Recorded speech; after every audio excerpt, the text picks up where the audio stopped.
The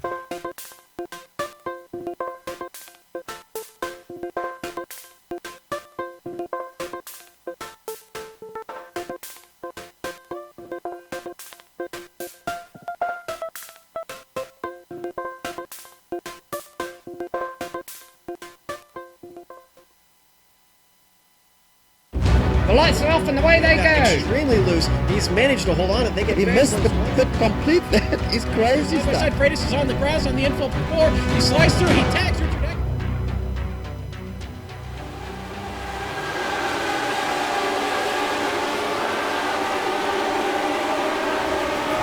Every summer, Wisconsinites scream as they test their nerves on thrill rides such as the Comet, the Sizzler, the Freakout, and the Stratosphere. But this afternoon, the nearby fairgrounds are closed, so the screams will be supplied by a bevy of Cosworth engines. The Lionheart Retro Series comes to the Milwaukee Mile for the Milwaukee 150, and you can see all the action from Pace Lap to Victory Donuts live as it happens here on the Global Sim Racing Channel. From the grounds of the Wisconsin State Fair, a big cheesehead hello and welcome to another GSRC broadcast. Filling in for Adam Young, who is on assignment in the Bahamas. Nice work if you can get it. It's yours truly, Bill Soup Zahn, along with Tanner Sharp, way up in the press box to bring you our bird's eye view. Turning the knobs and pushing the sliders is our director, Joe Peak, and at his disposal are the camera locations provided by Dougie Beer. The Milwaukee 150 marks the completion of the first half of this 18-round debut season of the Lionheart Retro Series, just one of several series sanctioned by the Lionheart Racing League, established to honor the memory of the late Dan Weldon. And Tanner, while this might be a new series, it comes to someplace that is very old. It definitely does. And hello, everybody. The Milwaukee Mile is it is a 1 mile long racetrack with 9 degrees of banking in the corners of the racetrack, so relatively flat racetrack, and 2 degrees on the straights. And it is located, obviously, in West Ellis, Wisconsin, in the suburb west of Milwaukee. Its grandstands and bleachers seat approximately 37,000 spectators, and it was paved. It used to be a dirt track, but it was paved 63 years ago in 1954. It was originally a dirt track and as an oval, and it used to be a 1.8 mile road course here, located in the infield. And in the Milwaukee Mile is the second oldest operating motor speedway in the world, hosting at least one auto race every year since the year 1903, with the exception of the United States involvement in World War II. The track has held sanction of major body events such as American Automobile Association, USAC, NASCAR, Kart/Champ Car World Series, and the IndyCar Series, and tonight the Lionheart Retro Series. So to get an idea how to get around this historical racetrack in Wisconsin, let's take a lap guide here on the Global Sim Racing Channel. Hello everyone and welcome to the Global Sim Racing Channel. I'm Brian Yazek, taking you for a spin around the Milwaukee Mile in the classic Lotus 79. So without further ado, here we go around this legendary facility with this legendary vehicle. Down across the start-finish line, you're going to want to take a really wide entry into here, roll off of the throttle, and really what you're trying to do is you're trying to hook this very long corner. You want to kind of run just about where that pavement is, trying to get the straight shot off the corner. Same for here down in turn 3. You really have to fight your instincts as a driver because you want to get into the gas so much quicker, but you push out so bad on that exit if you try to do that. And that's going to complete our track guide here around the Milwaukee Mile. I'm Brian Yazek. Enjoy the show.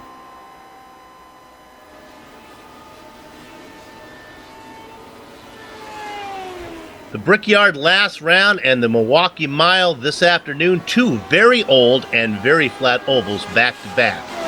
Let's take a look at the championship races. Keep in mind that these are the raw totals. They do not take into account the 2 drop races that the rules allow for.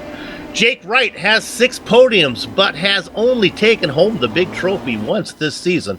The no-name racing driver has a 29-point lead over Streamline Motorsports' Ryan Otis.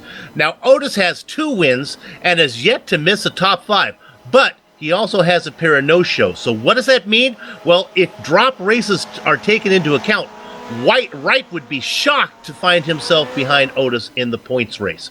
AGR sports two drivers in third and fourth in the form of Jason Galvin and Travis Jagerliner. Galvin has a pair of wins, and Jagerliner has been successful thanks to his yeoman-like work ethic. Double points win at Indy jumps the Candyman Dragonfly's Dustin Wardlow up 5 spots onto the overlay. Moving to the team championship, the top 2 teams hold station in first and second. But when you consider No Name Racing has accumulated over 1,100 points, that 77-point deficit between No Name and AGR is relatively close. The Candyman's big point day at Indy helped jump Dragonfly Racing into third, pushing Adrenaline Motorsports down a spot. Rounding out the overlay is the surprise team of the season, not only here in the Retro Series, but also in the IndyCar Series as well. And of course, I'm talking about Controlled Chaos. Although, Get Smart fans would tell you that chaos is spelled K-A-O-S, all capitals. But now, Tanner, let's try to put a little order to the chaos that is the series and oval event details. Absolutely, Soup, and this series is sponsored by the Lionheart Racing, and they're in Season 1 of the Retro Series, 11 ovals, 7 roads. We're round 9 out of 18 using the Lotus 79. Custom setups tonight, everybody's driving the same setup here tonight. 42 drivers are on the roster. Prizes $100 in cash plus a plaque for the champion, and lots of also cool miscellaneous prizes. The weather for today, 78 degrees. It is very warm outside with 105 track temperature, so it's going to be hot and slick out there as that sun beats down on the racetrack. Partly cloudy afternoon setting. 55% is the humidity, and the wind is 2 miles an hour coming from the north. Now, the overlay event details here. Qualifying 2 laps by yourself out there, 2 clean laps. 150 laps is the race tonight. That's 150 miles. 28% is the fuel load, so approximately 2 pit stops these drivers are going to make tonight. Maximum fuel stint, approximately 60 laps.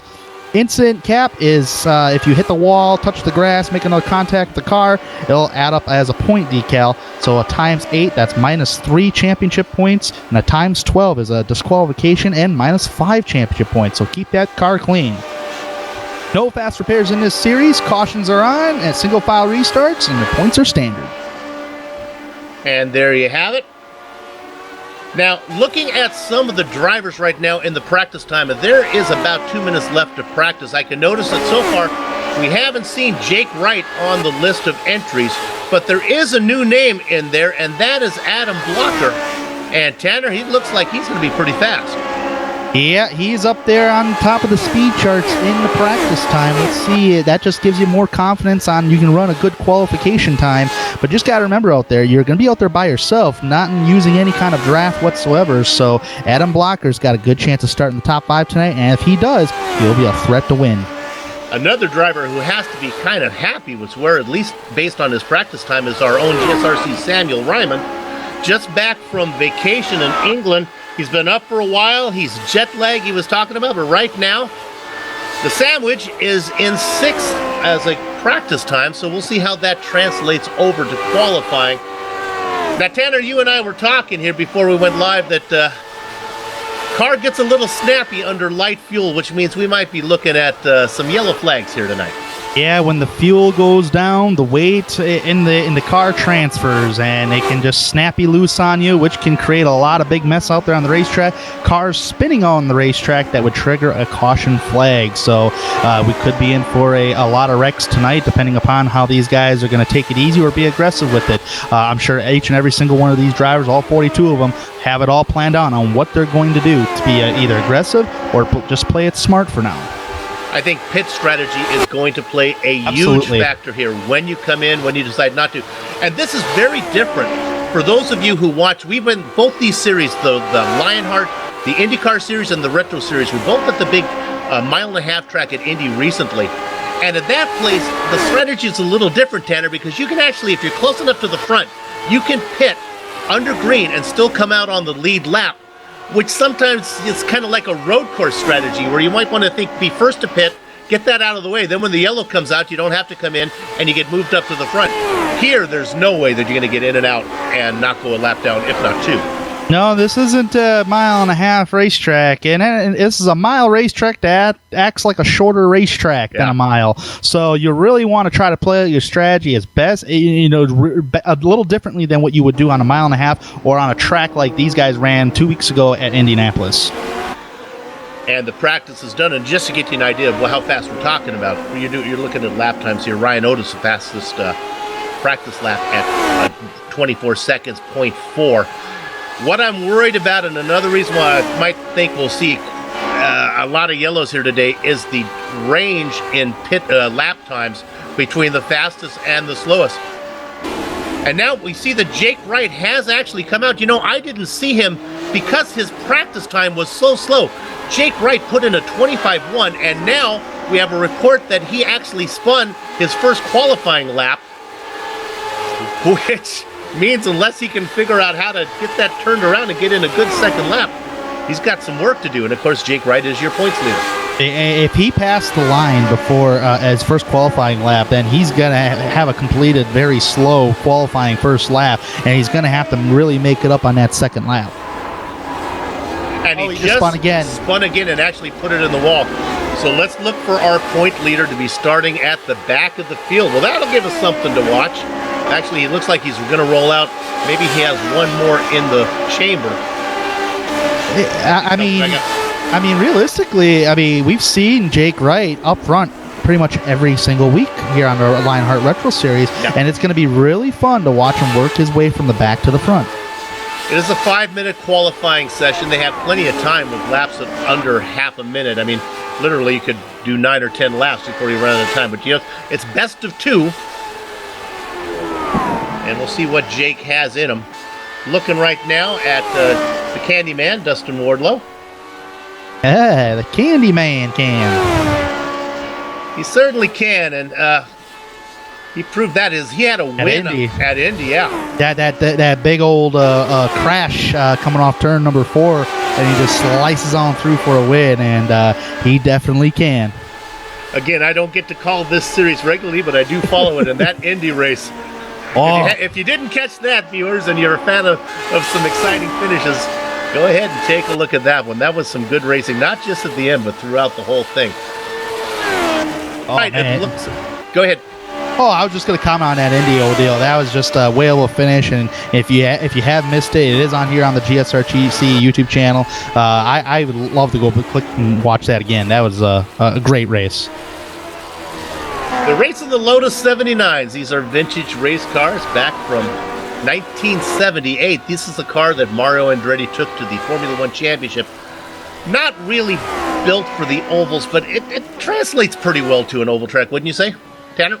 Yeah, most definitely. And I like this league, how they get drivers together to help build a setup for a specific racetrack, too. And they really work together, and all these drivers have fun doing it. And it's a fixed setup, and it's really maneuverable for anybody that comes into this series. That's what I've been really noticing about this league. It is a lot of fun, and these guys, I like to call this the Xfinity Series of Lionheart. Yeah, because they don't have the horsepower like a DW12, but I tell you what, it's like a stepping stone for sure.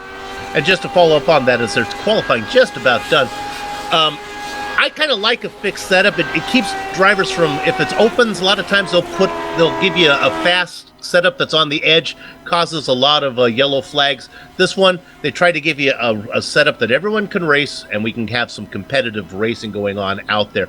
The downside of that is there's no in-car adjustments as your car gets a little loose or light, and we'll talk about that going on. There's not a lot of adjustments you can make while you're racing. Qualifying is done. Let's go ahead and bring up what we believe is the order right now. Tanner, we'll take it a row at a time. I'll take the first one. Look who's on the pole. It is Ryan Otis, and then longtime Lionheart veteran George Anzaldo outside of that. Absolutely, and right in the third spot, lining up behind the pole sitter, Big Joe Hazard, and in fourth place, Jonathan Goke. Third row's made up of Chris Stoker and our Bakersfield boy, Jason Gallivan. Matthew Mercer has a solid top 10. He's going to start 7th tonight, and Joe Branch in 8th. In one of our in-car cameras, the Von Hansen Meat Machine, it's Bob Mikas in 9th, just inside of newcomer Adam Blocker, who is actually still out there. I think he just put in, I think that 10th position pretty secure there. Go ahead. Absolutely, and our points leader, Jake C. Wright, in 11th spot, and our very own GSRC man, Samuel Reinman, in 12th. Good to see the Ripe was able to get in something a little more respectable. Andrew Havaketch Kinsella leading in the Lionheart IndyCar Series in the Baker's Dozen spot. Dylan McKenna in the 14th spot. Bart Workman in the 15th spot tonight. Robert Bluen in 16th. Row 9's made up of Travis Jägerleiner and David Altman. In 19th spot, Peter Edwins, and rounding out the top 20, Scott Bolster. Hidden Blackjack, it is the Candyman Dustin Wardlow. He's going to be just inside of Ron Hacker. Tony Schoen will line up 23rd, and Jack Bogan in the 24th spot. In the quarter century mark, it's Mitchell Moeller and Frank Beezer outside of him. Vincent Blumenthal in 27th, the last car to take a qualifying time, and he'll be lined up with Pierre Digel in 28th. Patrick Taylor and Chris Lanini in 29th and 30th. Mark Umick in 31st, and Brian Greeley in 32nd. And the last car out there, Rory Collins. 33 drivers on the entry list. We'll see how many take the grid. Let's go ahead and show you our in-car cameras tonight. Absolutely. Bob Mikes is going to be riding on board of the Von Hansen's onboard camera tonight, and also Joe Branch will be in the Apex for Tech Elite Series onboard. We'll go hop on board with those two drivers as the night goes on. We were on board there with Bob Mikas as he was sitting in his position. Let's see, where did Bob qualify here? Bob's sitting in 9th position on the grid right now. Joe Branch, well, how about 8th? So hey, check that out. Let's hope our two inboard cameras can stay away from each other. We don't want to lose them both on early on here. Very true, but that will be two good onboard cameras as the night goes on for those two drivers, and I'm really stoked to get this race underway here at the famed Milwaukee Mile. 150 laps, 150 miles, easy to do the math when it's a 1 mile racetrack. All the drivers are out there right now. Keep an eye on our newcomer here. We don't know much about him, and I'm talking about Adam Blocker racing out there in the number 73 machine. And now the pace car begins to roll 1 mile around. That means iRacing's going to only give us one time around here. That means we're going to go green this time by and unleash these whammer jammers as they are going to launch down to turn 1. Let's just hope everybody keeps their car intact on the first corner entry, because that's where it seems like everybody's losing their car, is on entry. 1 mile track with pretty standard pit entry off of corner 4, pit exit just off of corner 1. Yeah, you got to keep that in mind, too, for that pit exit, is you got to stay below the yellow rumble strip. Right. If you enter the racetrack, iRacing itself will black flag you. So stay below on the apron until the exit of turn 2, and you'll be okay. Very old school. No transition roads around here. They put you back out there, but they're asking you to keep it low, keep out of the racing line. All right, the pace car negotiates its way around corner number 4. We expect it to pull off in just a minute. Take your last sip, ladies and gentlemen. Get all buckled in. The pace car is in. Gather up the chickens. Take cover behind the cows. The horses are out of the barn, and the Milwaukee 150 is underway. You said take your last sip. Hopefully everybody's drinking Wisconsin-bly, because they're coming off of turn number 2 right now in these fast Lotus 79s. Ryan Otis has a great start, followed by Big Joe Hazard in the second spot here, as the third spot, I believe, is going to be, who's in the third spot there? Galvin. Jason Galvin in the yellow machine out there right now, kind of in the Tony Stewart color. That's right. That's what he races here in this retro series. 4th and 5th are going to be made up by George Anzaldo. 5th place still under contest right now, as on the outside in that STP car, that's Jonathan Goke. On the inside is Chris Stouffer. Stouffer gets 5th. Goke drops into 6th. Behind him, there's a nice battle back there for 7th. That's Branch. Inside of the newcomer, Blocker in that kind of fluorescent blue and black machine. Blocker, now let's stay on that 8th position right now. Blocker, the only car on the inside, trying to duck inside, pick up spots early on the inside of Branch. I think he's going to get it.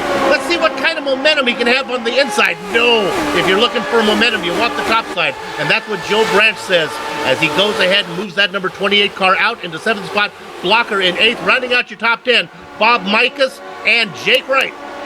Oh man, that draft, there is a little draft here that can really slingshot you off the exit of the corner, as we've seen with Joe Branch. Right now he's trying to look under fire on the bottom side of the racetrack. That little pavement down there, a lot of grip down there. Joe Branch trying to get around Christopher, not going to happen this time around. These guys are starting to get a little spread out now. Oh, we got Jake Wright going underneath Bob Mikas. Wright trying to make up for that bad qualifying time. He's underneath. Again, watch the momentum from the Von Hansen meat car up on top. And actually, he is racing in the player's color. That's right, a little different schemes than I'm used to these drivers that I see every week in the Lionheart series. Absolutely. Jake Wright will pick up a good spot over Bob Mikas. That's going to be for the 9th spot on the speedway. Was a little worried about Jake Wright, but although it looks like he's got everything under control, hanging nice and well in the top 10. But how about Adam Blocker going side by side with Chris Stouffer? This is going to be a position battle right here for the 7th spot on the speedway. Blocker really trying to get in there hard, had to back it off just a little bit. He's going to lose his momentum there. Stouffer really close to the outside wall. He did get into the wall off the exit of turn number 2. Caution is out on the speedway. Oh, there's a crash. Race leader, that's Ryan Otis spinning out. Caution is out. And he got a little bit of contact. Big Joe Hassard got into him. I think Hassard hit him strong enough. There's probably going to be some damage. Let's watch. This is a self-spin right in front of Otis, who was racing in second. Definitely a self-spin right there, and Big Joe Hazard was really coming in hard on him, but with too much momentum on entry of the corner, really slungshot him down to the bottom side of the racetrack, could not avoid Otis. Self-spin. Yeah, look at that. He got into the wall on 2. Yeah. And the car just wasn't right as he got into 3. Maybe a couple more onboards. Let's try one from Big Joe and then maybe one from Galvin, who was racing a 3rd before we leave here. Now, this is Big Joe, who actually made contact. Let's pay attention to the wing and see if that gets bent up a little bit. Bonk. Yep, it sure did. It sure did. It like lifted that wing up. And then maybe we'll go one more look from Galvin, who is back in 3rd position. He got away clean on this one. He had enough time to react. He definitely did. And he was further back enough to really really avoid the incident as Gok went flying up the racetrack after contact. And right there you see missing the incident, but pretty much a good scare for Galvin, though, because you never know what's going to happen. Oh, my goodness. You spin from the lead at lap number 8, and it's just a 2-car incident. You got to consider yourself lucky there. That when you're having that kind of trouble up front so early, that could have been a lot worse. I would be, but I would be really concerned about that left front panel. Galvin disappeared, though. Yep, Jason, and he's left mine as well. Let's see if he comes back in. Ooh, Corey, he's got a quality issue. He was racing in second, actually racing, I guess he was under the pace lap, and yep, he just blinked away. Somebody tie a rope around him and try to pull him back through the living room ceiling. See if we can get him back into this dimension. Either that, or hopefully he doesn't fall through the recliner. Yeah. I've seen that happen before. Don't go to the light, Jason. Come back. But I think the good news is, if he did lose connection, at least we're under yellow and the laps are slow, he could get signed back up and maybe only lose a lap. Yeah, if he crosses the line, I think he would lose the lap, and it's not getting any better according to my information. That's too bad. So, the driver in first spins. We believe he is done, and that was, of course, Ryan Otis, the driver who then inherited second place, Jason Galvin. There we go. Nobody came in for a stop. Except way in the back. We'll document those in a minute, but we're back under green again. Let's give George Anzaldo the lead. Second place, and it's the real thing, Jonathan Gok. Joe Branch, Chris Stouffer, and the newcomer, we've been watching him, Adam Blocker, round out your top 5. Pretty much single file for the first top 10 entering turn, or as the leaders are coming off turn number 4 to take another lap here at Milwaukee Mile. A little update, as you said there, Bill, about the pit stops. I believe Ryan Otis was down pit road. I'd be a little concerned about that wing on the left front there of Ryan Otis. He is currently trying to find him on the grid here. I think Big Joe Hazard's in the back as well. Where is Otis? No fast repairs, and we'll go ahead and see if we can find Ryan right now. Ryan is currently actually, he's still in the pits. He has not come out. Still in the pits, yeah, he has not come out. And he's got some pretty major damage, big time. I think when he hit that wall, really took a toll on him. Yeah, that doesn't surprise me that he hit that so hard that it would be a tough repair. Hey, let's go ahead. We have a pass for 5th position right now. This is the guy again. And second. Let's go up to second, yes. Joe Branch going underneath Jonathan Goke off of turn number 4. He had a good launch off of turn number 2 to get side by side with him on entry of the corner of 3 as he is battling Goke, and he will take a position away from Goke. But knowing Jonathan Goke, he could come strike back right at you. Utilize that draft on the corner exit. He might go for it again. Lifting here. Oh, looking underneath him now. Still that battle for that second spot. Branch high, Goke low. And both drivers giving each other plenty of room as George Anzaldo is leading the way at Milwaukee and pulling away a little bit. That's Branch up high in that Apex, the dark blue and black Apex machine. Moving into second, Jonathan Real Thing Goke in that STP car, ducking to the inside as Branch making a little stab. He's going to lose a lot of momentum on that. Let's see if that opens the door for Chris Stouffer. Stouffer back there in 4th. Yeah, he's quietly in 4th, and not too far behind is Mr. Newcomer here, Adam Blocker, in the top 5 spot. And Blocker's really showing it tonight, though. I mean, coming from 10th spot up there in the top 5 and being really competitive, that's great right there. You see that long camera angle shot. And just way out in front, you can see the man who's cooking with hot fish grease, and that is George Anzaldo. He's opened up a 1-second lead over Goke. Yeah, and hopefully if he pulls away, that means he'll be lighting the fire. Oh, Goke in a wall. And he was flirting with that wall last couple of laps there, Bill. Yeah, it looked like the car started to get loose on him. He tried to catch it, and he would have caught it, except there was a wall there. Oh, flirting with it again, too, off of corner number 4. Really close. Now he's losing momentum now. Oh, caution's out on the speedway, trying to find it. Pierre Degla, I believe, got loose. He was right in behind Wardlow. Oh, and then he collects the blue and black machine of Frank Beezer. Also collected in there 2 more cars. Chris Lanini, 3 more cars involved. Lanini is in there. Moeller is in there as well. Car up on top, Bluthenthal. This is a 5-car battle. We'll stay on it. Bluthenthal and Moeller get together actually as they try to drive away. Stay on Moeller for a minute. Oh, here we go. We'll stay on this for a while. You can see Moeller as he tries to drive away. Just for good measure, he thought he gets on the side of Bluthenthal. Look at this mess that happened. Holy cow! What's is that Moeller that went that like spun out there? Now watch this. Moeller, we stay on board here. Okay, everything's clear. He brings the car out. I'm in good shape now. Wow. Oops, I go a little too far in there. Oh, he got tagged from behind. Otherwise, he would have pretty much avoided that incident. Now, that started up front. The car that got loose initially was Pierre Degla, and he got really smacked, T-boned by Beezer. Yeah, he was on self-spin on the entrance of turn number 3, which is, sounds like turn 3 seems like the danger zone tonight so far. 2 cautions for self-spins entering turn 3. This time, other drivers get caught up. There are a lot of drivers in the pits, but it's really hard to tell how many just took the tow right now. I believe Patrick Taylor is actually out there driving. All right, now I'm showing Jack Bogan, Big Joe, Pierre Diaghiel, Frank Beezer, Vincent Blumenthal, Chris Lalani, all down pit road. Big Joe's exiting pit road as of right now. And, I like it. It's hard to tell who took the tow and who didn't, but those are the drivers that entered pit road. And it looks like we got some lead lap cars entering pit road as well. Now they're coming in for real here. Yeah, Robert Bluen, Ryan Greenlee, Rory Collins, and Mitchell Moeller all down pit road. 18 laps on this run. And from my understanding, it's not a matter of the car getting slower. It's just as the car gets lighter, as the fuel gets away, it starts to snap on you. And I think drivers are coming in just to keep the weight in the back of the car.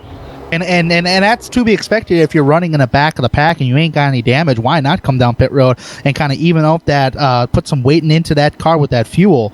But usually the lighter the car, the faster you go. But the faster you go, the more loosey-goosey and spinny it's going to get on you.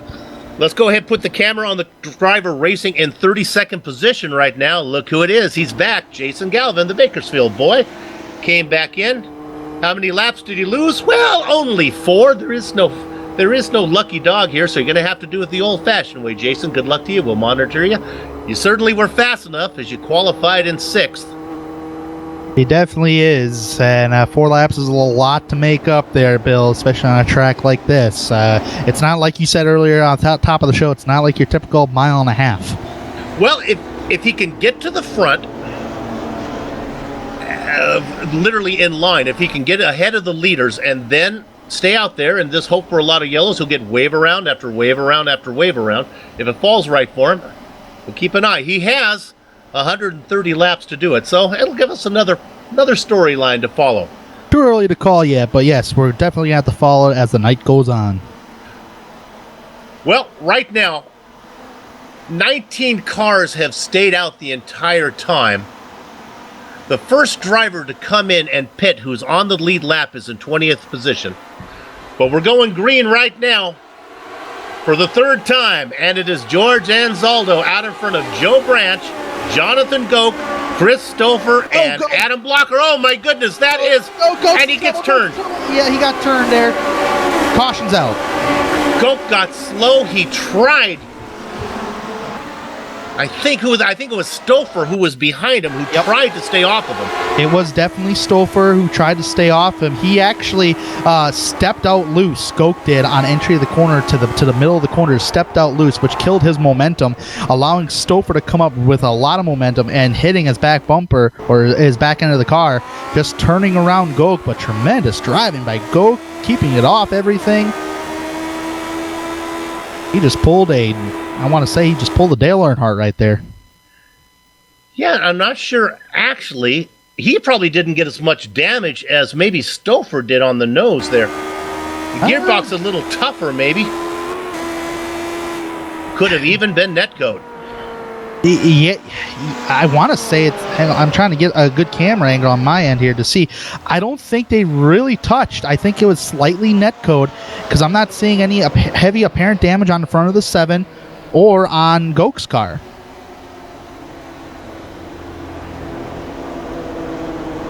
So if we could see, where did Jonathan finally then sort himself out when that's all said and done? He's still in 4. And in 20th position, still on the lead lap. Yeah, I figured he would come down and maybe take some fresh tires from some fresh stickers. But he's in the back of the pack. We'll just have to see. Maybe pit road was not open that time by just yet. Yeah, sometimes timing and scoring doesn't update till they come all the way around. So let's go ahead and review now the cars. We talked about all the drivers who had stayed out there. The driver I want to look out in 19th position right now, and that is the newcomer here, Mark Amick. Mark Amick started 31st on the grid tonight, up there in 19th. Some of it he's done with racing, and some of it he's taking advantage of the caution laps. But he's having a good night tonight, keeping that car clean. Well, he's the top driver of all the cars who are on this second stint. He pitted on that very last yellow. He's only been out there for 5 laps, and of course, about half of a lap was only on green. So he's in good position to stay out for a while, so you want to keep an eye on him. Another driver in the same situation, Rory Collins, back in 21st. Look at that, Pierre Degla still out there. Is Degla still on the lead lap? Yes, he is. Sure is. Yeah, and right behind him, Big Joe Hazard, who was up towards the front, and he's in the back of the pack. So sometimes I think these guys are playing little mind games here, Bill. Maybe they're doing a little of a bit of a strategy. Despite some of these drivers having a little damage, I think there's some strategy in play. Well, if you're at the back of the pack, there's no reason not to come in. You're not going to lose a lot of track position, and it just buys you 20 laps here of a longer run. And if the racing gods would be so kind and let us go green for a while, Who knows how that plays out? We figure a stint could go about 60 laps. Honestly, if you pitted now, you'd have a chance to get close to the end on one more stop. You know, and there could be some strategy play here, like the guys that are pitting now, that are constantly pitting under these caution flags, taking advantage of it. If everybody else ahead of them decides to pit under a caution flag, they can stay out, pick up that track position, and hope for a good green flag stint to keep that track position, and hope for a caution flag. I mean, there's a lot of strategy play going on right now.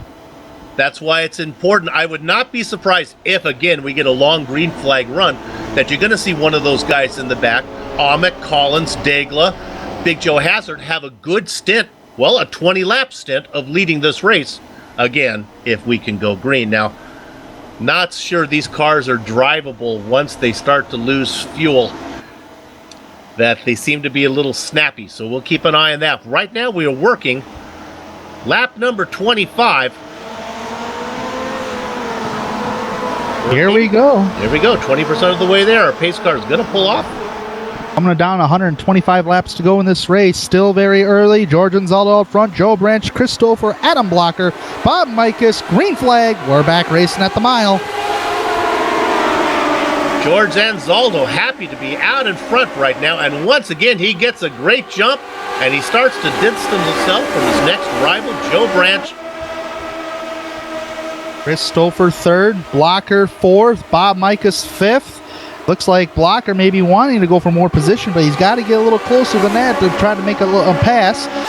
Andrew Kinsella trying to get underneath Jake Wright. This time by Andrew. Yeah, what I think it is, I think Wright is trying to make the top side work. Look at the drive that he gets off of 3 on the top side. Gets some great momentum. That red car down there is Have a Catch Kinsella in the Budweiser machine. Wright trying to make it work where they ain't. Man, talk about loosey-goosey, spinny. Almost a moment for Andrew Kinsella. He hit the rumble strips down there, and that can really upset the car on the bottom side of the racetrack there, because that's apron down there pretty much. And he hits it again, slows down his momentum. Jake Wright's going to get the run off the exit of the corner there off turn 2. And finally, Have a Catch Kinsella tucks back in behind, but then he tries to duck it down. Lost a little momentum. That's going to be Dylan McKenna back there in 8th position, watching both of them fight up ahead. Getting really wide, Bart Workman in 9th. I think he might have brushed the wall a little bit. Great racing going on again. Again, Wright leaving the inside open. Wright wants that outside line. This is great racing going on, actually from pretty much from 6th on back with all these drivers here. Some drivers being a little patient. Look at McKenna trying to get underneath Kinsella. Not going to prevail off the exit of the corner. Kinsella gets a nice run utilizing Jake Wright's draft on the straightaways, and there is a draft here that can really pull you. That's real. Kinsella gets McKenna gets really loose trying to get under Kinsella. He's going to lose a position. That's going to give Bart Workman up to 8th. Yeah, Bart Workman, we got to give out a shout out to him. He's showing some stuff here in the top 10 coming from the 15th spot. And right behind those two drivers of McKenna and Workman is David Altman coming from 18th as he cracked the top 10. What I have seen is if you can get side by side, that's fine. You cannot make a late dive in there, because if the leader, the guy in front, closes the door, you lose all your momentum, as we ride on board with McKenna, or with David Altman right now, looking ahead of McKenna. Not missing anything up front. Anzaldo, Branch, Stouffer, Blocker, and Mikus. Yeah, Branch has been keeping tabs, but although pretty much the biggest battle is pretty much back here for the 10th spot out back here. Nobody's really side by side, but they're trying to find some new ways, trying to pass each other. Like you said, Bill, you can't dive it in there. You're really risking that the car is going to snap loose on you if you dive it in there, and you do not want to do that. So, and I'm seeing a lot of these drivers really realizing that and really playing it conservative. Back to 17th position. We're looking here. This is we're looking at Ron Hacker, yeah. Now this is back where the last cars on this long fuel run. Hacker, Wardlow back here. Just behind Wardlow is the guy we talked about, the newcomer to the series, Mark Amick. Now Amick is on that other pit strategy where he's been out there for only 16 laps compared to the guys who are about halfway through a fuel run right now. Wardlow, the Candyman, Ron Hacker, Bolster, all these guys. And this is a good strategy too. This is a good try to really feel the race car, because if I'm not mistaken, this is the longest green flag stint of the night so far. So you're really trying to see as you put in laps on this car, and if a caution comes out, you can see how much fuel you're using up too. There is a guy who is really fast. Go to the car in 30th position. Yeah, this doesn't make a lot of sense. He just got around Sam Ryman, who's racing in 12th, and I'm talking about Jason Galvin. He's not giving up the ghost right now. He still has visions of getting these laps back. He is still 4 laps down, working his way through the field. He'd like to get to the leaders before the next yellow. He's like, right now, he's hoping that caution comes out and everybody ahead of him pits to where he can stay out and get a lap back that way. So, he's hoping, but right now, he's doing everything he can to get past that race leader. Here's what he needs. He needs consecutive yellow flags, click, click, so that he can get to the front. Then the next one comes out and he gets his wave around. Yep. Drivers up front. As we look at 18th position back there, Stillwater. Let's go ahead. There's Joe Branch racing in second. Now they're starting to work on some lap traffic. That's Chris Lanini taking the car high. And Zaldo just got by him. Branch gets by him. Here comes Stouffer. Yeah, I've kept an eye on these times here, Bill, and at one point it was down to about 2/10, then it increased to 4/10, and now it's up to 6/10 between the race leader, Jordan Zala, and Joe Branch. You look there a second. These guys are just putting in the laps right now. Yep, exactly. These guys up towards the front right now, they're just logging laps. That's the best thing to do right now. And Zalda, that's what he needs. And he had a couple of dismal finishes, but hey, it's great to see George up front and really leading this race. Just logging laps, seeing what happens. Let the cautions fall if they fall, and kind of play your strategy that way. That's the best thing you can do right now when you're up front like this. I'd like to go back to Jonathan Goke in 20th position. He's on a very short fuel run of only 14 laps. That's even shorter than the other guys. He came in on that very last caution, so now you kind of have 3 strategies out there. He's got about a 7-lap less run than the guy he's trying to run down of Jonathan Amick right in front of him. Yeah, a little bit fresher of a car and tires for Goke than what Amick does. But I tell you what, he's Goke. I figured he'd be really kicking off positions, but it's not happening just yet. But I'm sure it's going to happen in a little bit here. Oh, and look at Amick is loose. Let's stay on it. Goke has a good run on him. Oh yeah, Let's go back to 20th right now, and Goke makes the move on the inside. Now remember, Goke qualified in 4th position. He had that spin that dropped him down the order. He's trying to do a Jason Galvin as well. The only difference is he's on the lead lap, so it's a lot easier row to hoe for him to get back up to the front. Right now, running in 19th. Ooh, baby, ever so close, ever so fast between Ron Hacker and Peter Edwards. This battle has been going on for multiple laps now, side by side, as Peter Edwards has been trying to utilizing that outside line, get side by side with them, and this battle right here will not give up. Edwin's on the top side there in the Dirty Blinds car. The Kraco machine down below. Man, that feels like, I'm going to touch my memory, that feels like an early Little Al Unser, I believe, used to drive the Kraco machine. I could be wrong about that. Boy, and they are really getting down onto that rumble strip. They're okay as they work their way around the lap car of Chris Lanini. I know in a stock car, that rumble strip down there can really upset the car. I don't know about these cars. It looks like it does. I have not seen really anybody touch that rumble strip down there in 3 and 4. But 1 and 2, man, they're really hitting it. Our director has found one of the best battles on the track right now, and it includes, look back here, because here he comes. This is the SPT car. That's Goke again on the inside now of the Candyman. Out there on the top side in the Dwarves Candy Machine. They go side by side. Cialis Bathtubs out of 4. Let's see who wins the drag race. And it looks like it's going to go to Goke. Is he going to be able to close the door? He ain't going to close the door. I don't think Goke's intentions is to go that high just yet. Right now, he's really eating up that bottom. Oh, they both push it tight on the exit of turn number 2. And Wardlow really had to get out of it to save his race car and pretty much let Goke in line. Goke covering the inside like wall-to-wall carpet there. He's able to take over 18th position. Tell you what, man, that's he's running fish grease right there, and soon it's going to be on fire because Jonathan Goke is coming, man. He's on a roll right here. Again, remember, he is on a very early run. That also means not only can he stay out there longer, but that also means his car's a little heavier in the tail, maybe a little easier to drive right now.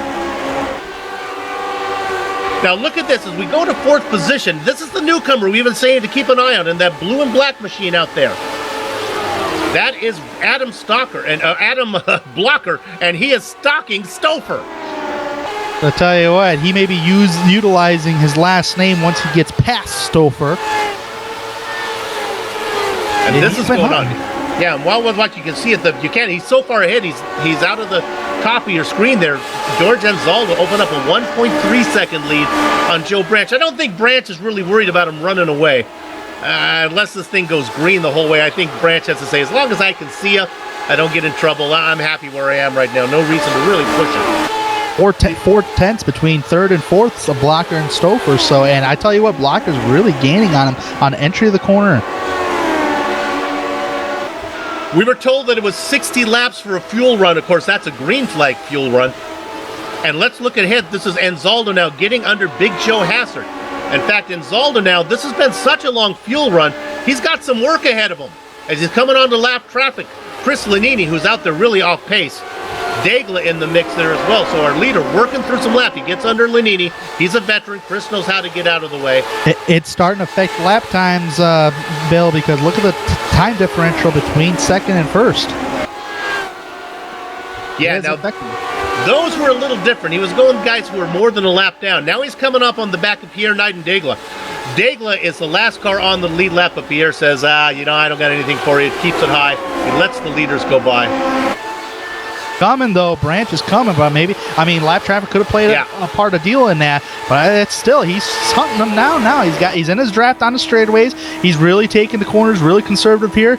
Nice exit. Maybe he can get into his draft here, pull on him a little bit.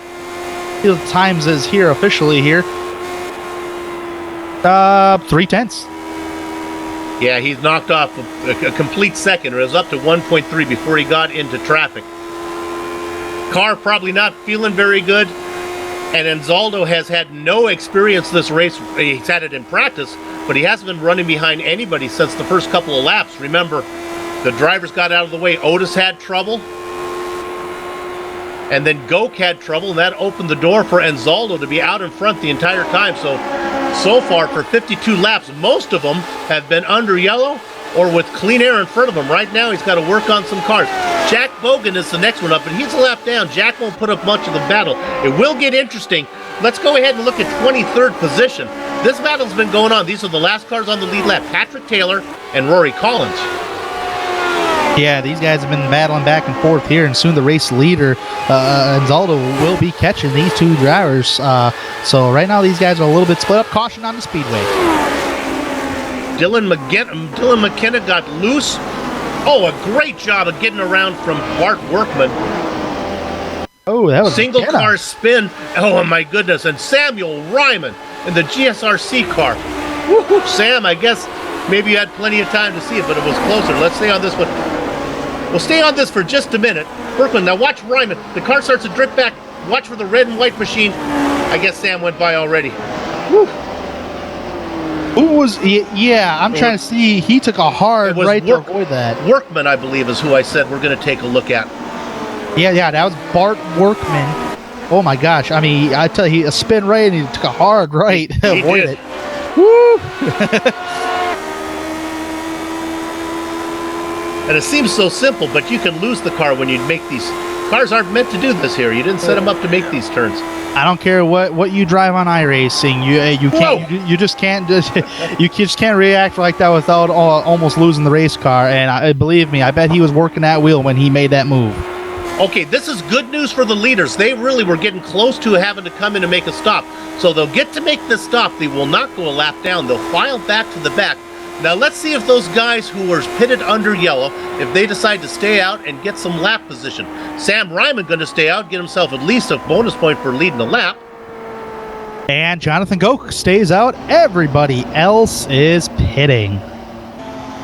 I count 2 cars so far that has stayed out. We'll see if Samuel Ryman and Jonathan Goke pit this time by. Well, Ryman has got to, because he's on a 55 lap stint. He's just out there trying to steal a bonus point here. But Goke is not. He's gone 30 laps, so he can race, well, for about another 30, 32, 33 laps. That's great news for Goke. So that's going to put him, and bad news for Jason Galvin. He will not get one of those laps back under a yellow flag because there's drivers that on the lap stayed out. Nope, but Galvin is ahead.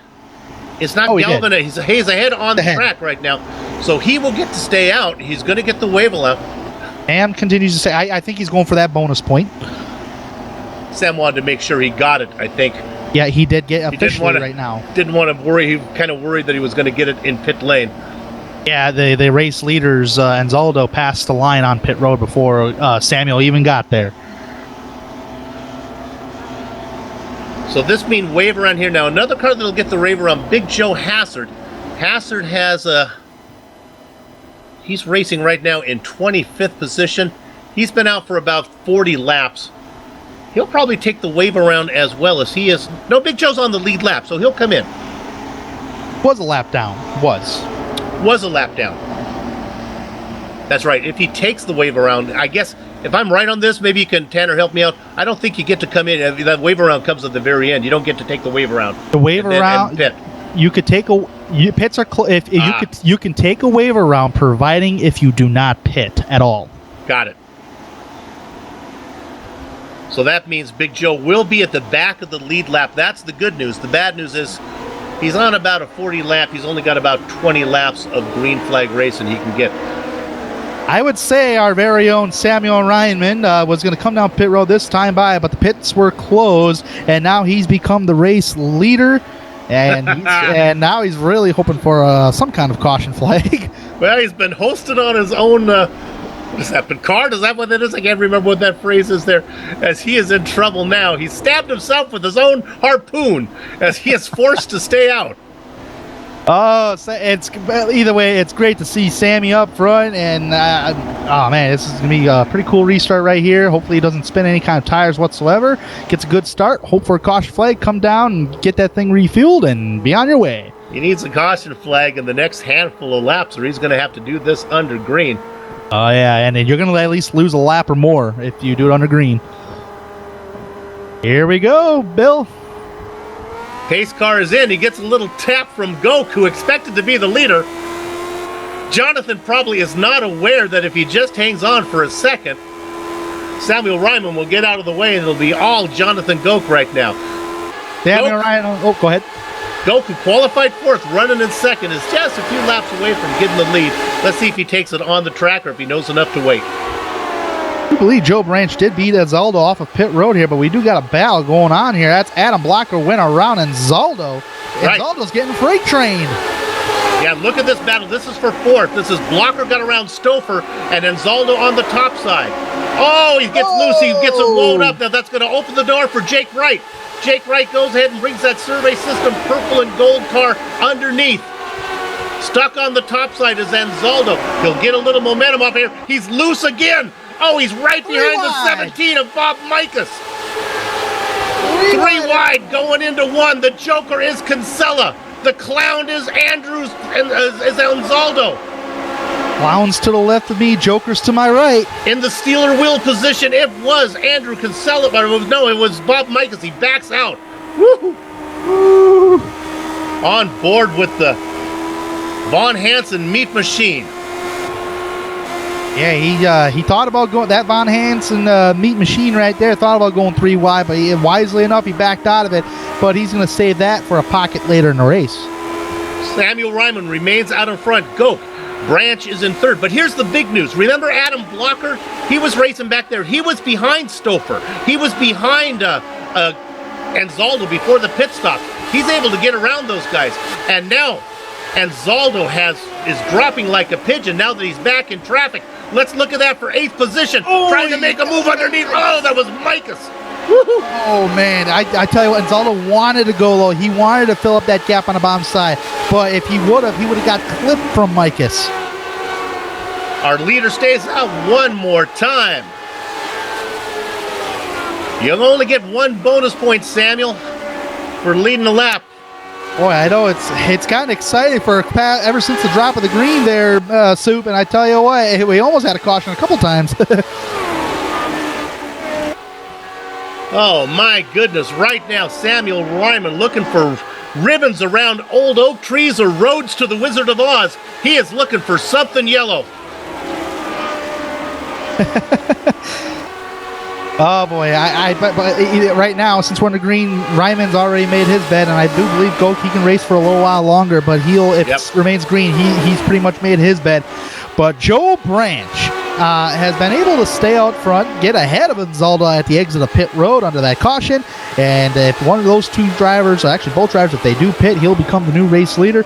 Adam Blacker, you mentioned him many times here tonight, and he is doing a phenomenal job coming from the 10th spot up there in the 4th spot currently, and Chris Stouffer rounding out your top 5. Samuel Ryman, let's see if he stays out one more time. Then I want to go back to 11th position for a night battle. Sam does stay out. Let's go back to 11th.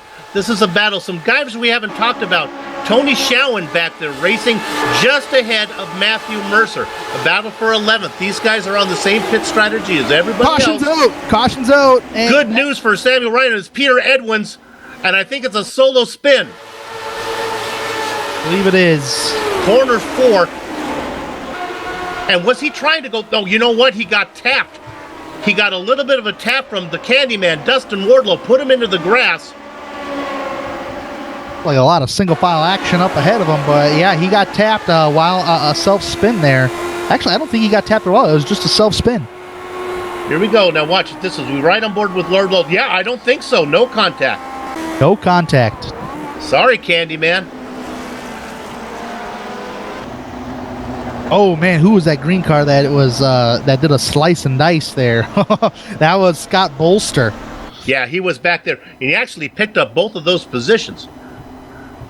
Well, my goodness, maybe Samuel Ryman, he was over there in the UK. Maybe he took a little trip over to Ireland, picked himself up a 4-leaf clover, because this green flag could not have come at a better time for him. He was going to have to pit under yellow. Now he can come in, get that pit stop made. And Sammy currently, nobody's pitting right now. I imagine pit road was open last time by. Oh, he's got to be coming in this time. I think maybe Goke will probably come in as well. I don't think anybody else will come in. They've only been out there for 13 laps, so that'll move them to the back. But that does put Ryman and Goke on a separate, their own little island together. Kind of romantic when you think about it, of being on a different pit strategy. Most definitely Robert Bluen, Big Joe Hazard, Ron Hacker, Patrick Taylor, Mark Umick, Rory Collins, and Pierre Digel all pitted under this caution as of right now. They're currently exiting the pits. Ryman, Goke stay out. Interesting. I am not sure. Now, probably Sam wanted to come in at the very last time. The lights are still on, or is the pit open here? He's got to come in this time, right? Sam, if not, I'm a little worried about what they served on the airplane. Yeah, I was just gonna say maybe that jet lag was coming in, but even though he was pulling Sam, away, you're okay. Well, I think he's trying to get half. Yeah, that's a good point. I think he's trying to get halfway because right now we are 81 laps to go. I think he's trying to do maybe one stop. He can't get to halfway. He's okay. Well, unless there's enough cautions. Right now we're on lap 70, so halfway would be 75. I'm new to the series. Are there bonus points for halfway, or maybe? So he's got to make it 5 laps for that halfway point. Maybe he thinks that if he goes a little bit farther, he can one stop it. I would guess that's the only thing I can think of why he would stay out. Yeah, if he pits right now, it would be a 2-stop race because you can only make it approximately 60 laps on fuel, providing if you have cautions, then you could extend that. And as obviously we have 5 of them right now for 18 laps. Okay, Soup is on board with Samage's strategy here. Stay on out, see if you can go a little bit farther, one stop it from here. Why not? That's my I mean that's a strategy that I can come up with. And we don't think Goke wasn't running down, right, Tanner? Yeah, it seems like throughout this race tonight, once you have the race lead, you can keep the race lead, and Goke was not catching Sam whatsoever. If anything, Sam was pulling away from Goke. I think George Enzaldo would testify to your last comment back there, as he's Possibly. now stuck back in 9th position. But Enzaldo was in traffic when he lost that. That's what I mean. Little tougher going when you get back there. Okay, well, the lights are off. Samuel Ryman has got to be happy with where he is. The pace car takes an incredibly strange line as it pulls into the pit. Kind of weaves back. Somebody needs to give the pace car driver a breathalyzer test, but they're in. We're going green, working lap 72.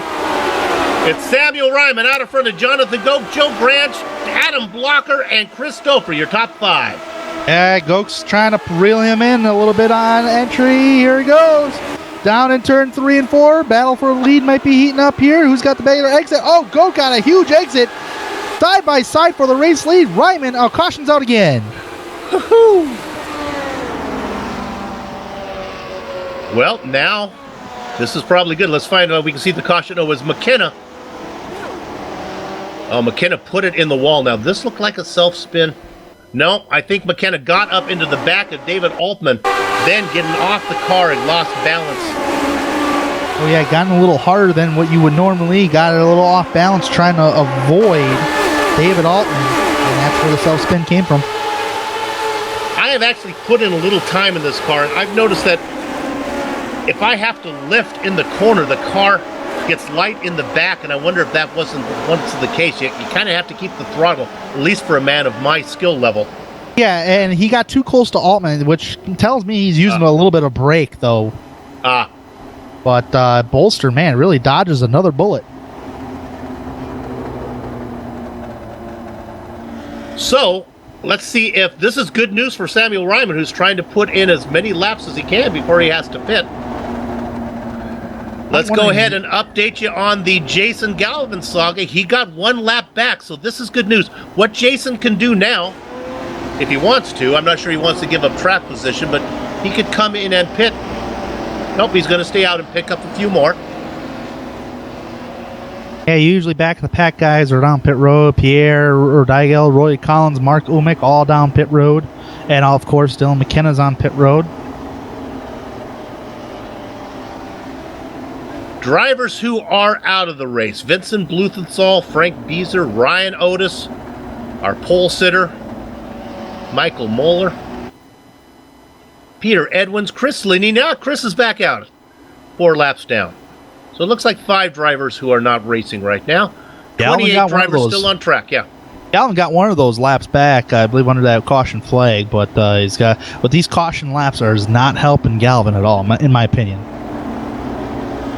No, he's got to get to the front. That double caution would have been great, but he needed to be up front. He was able to get 1 back. I would think if I were you, Jason, I would think you'd want to come in. Oh, in fact, he has, actually.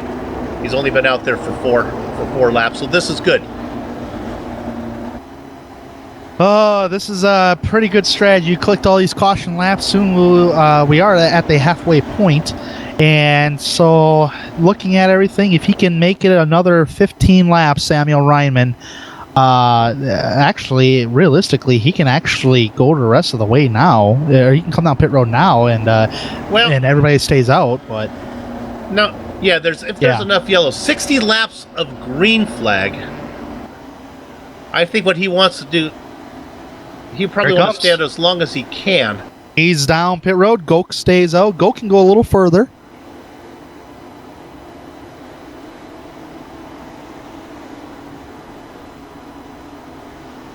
Ryman's going to need a little help. Yeah, a little more caution flags because everybody else is going to have to come down pit road. The guy who would really like, if Goke is close, if he could get a timely yellow, right now he's out in front, Goke can go about another 9 laps. And then you get to the point where, come in, you're almost on the same strategy of everybody else. Well, we'll see how it plays out. Goke out in front. Joe Branch, the man I've been telling you to watch, Adam Blocker, now up to third. Stouffer and Jake Wright, your point leader, back in fifth.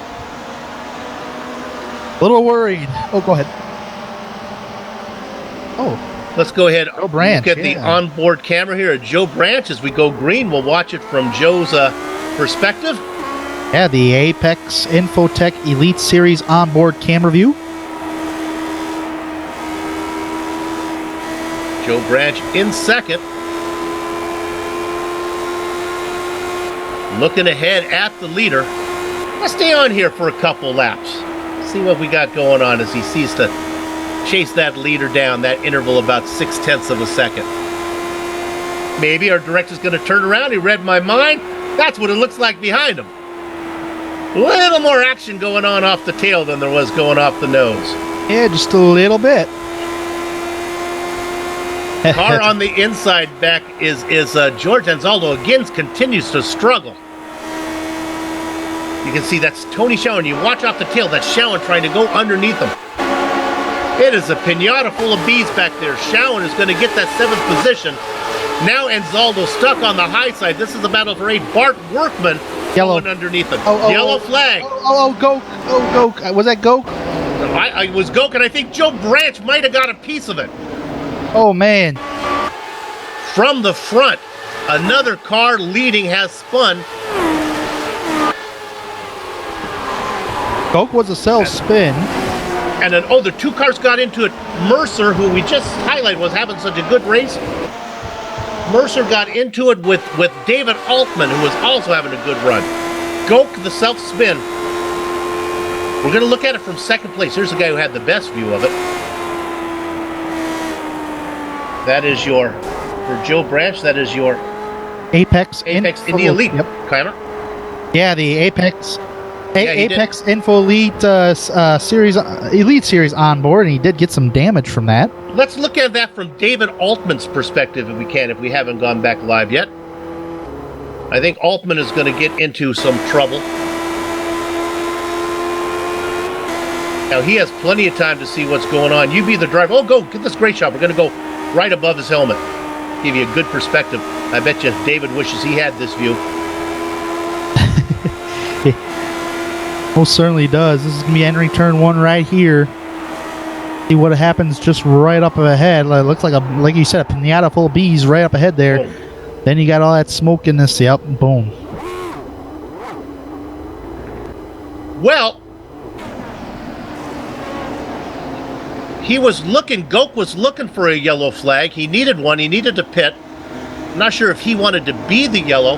So what's happening now here? We have with 81, how many laps to go from here? Lap 81, it's about 70 to go right now. Still And might we got too early. We got Joe Branch on pit road. Might be fixing some damage. Tony Schoen's on pit road. Looking at David Altman on pit road. Jonathan Goke, Pierre Dayel, all on pit road.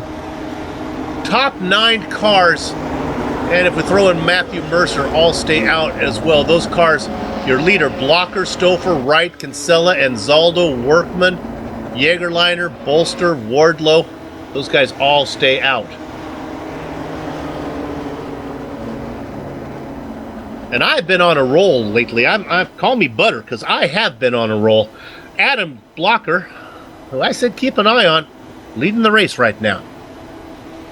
Yeah, and you said at the top of the show, Bill, keep an eye on Adam Blocker, and we have. And now look at him now; he's up there in the lead. I do believe he's got to make a pit stop, but these caution laps are definitely helping him. And everybody on back. Chris Stouffer in second. Jake Wright points leader in third. I mean, I tell you what, we were worried at the top of the show on what was going on with Jake Wright. Qualifying time, practice time, and now look where he's at in third place, sticking with the drivers up towards the front. And Andrew Kinsella in the 4th spot, and that guy who's pretty much led the most laps, George Anzaldo, in the top 5. So what does this mean to Samuel Ryman? Well, he's racing in 17th spot right now. Did Sam come in? He stayed out that time. I think that was Sam's only pit stop. Yeah. I mean, with under the caution flags, realistically, I think that was his only pit stop, and now he's just hoping for everybody else ahead to go down pit road. Well, Sam thinks it costs more money if you have to come in and get fuel all the time. It's the same amount of fuel, Sam, whether you take it in big chunks or little at a time. It still costs the same. I wonder what gas prices are over when you took his trip to London. Sam, very fugal.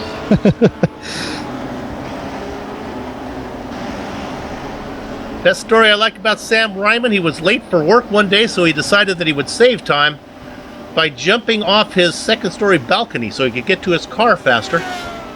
He got to his car faster, but he ended up breaking an ankle. Seemed like a good idea at the time, he said. Caution lights. Oh, go ahead. We're hearing from our director. He was the story I'm getting now. I'm getting more news on this. He was actually locked in. So he jumped out of his balcony. From what I understand, he locked himself on his balcony. Well, okay. Holy moly! No, we're getting it. We're getting the news now. I'm hearing many stories. Now it involves a puppy. I'm not sure what that means. All right, here we go. We are green. Adam Blocker out in front on a 28-lap stint. Stouffer, Jake Wright, Have a Catch Kinsella, George Anzaldo finally nosing his way back up to the front, up into fifth. Oh, yeah, and hey, I'll give a shout out to Bart Workman. I haven't heard this name too much here in this series, but he's in the top 10, wants the top 5, came from 15th, possibly looking for more. And look at Scott Bolster. He dodged quite a few wrecks here today, Bill, and look where he's at, 7th place.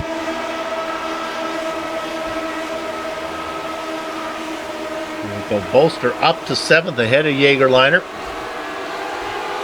Yeah, Travis the Jaegerliner in the top 10 now, and we haven't heard too much right here. And how about the Candyman in 9th? Dustin Warlow, Dwar's Candy Machine.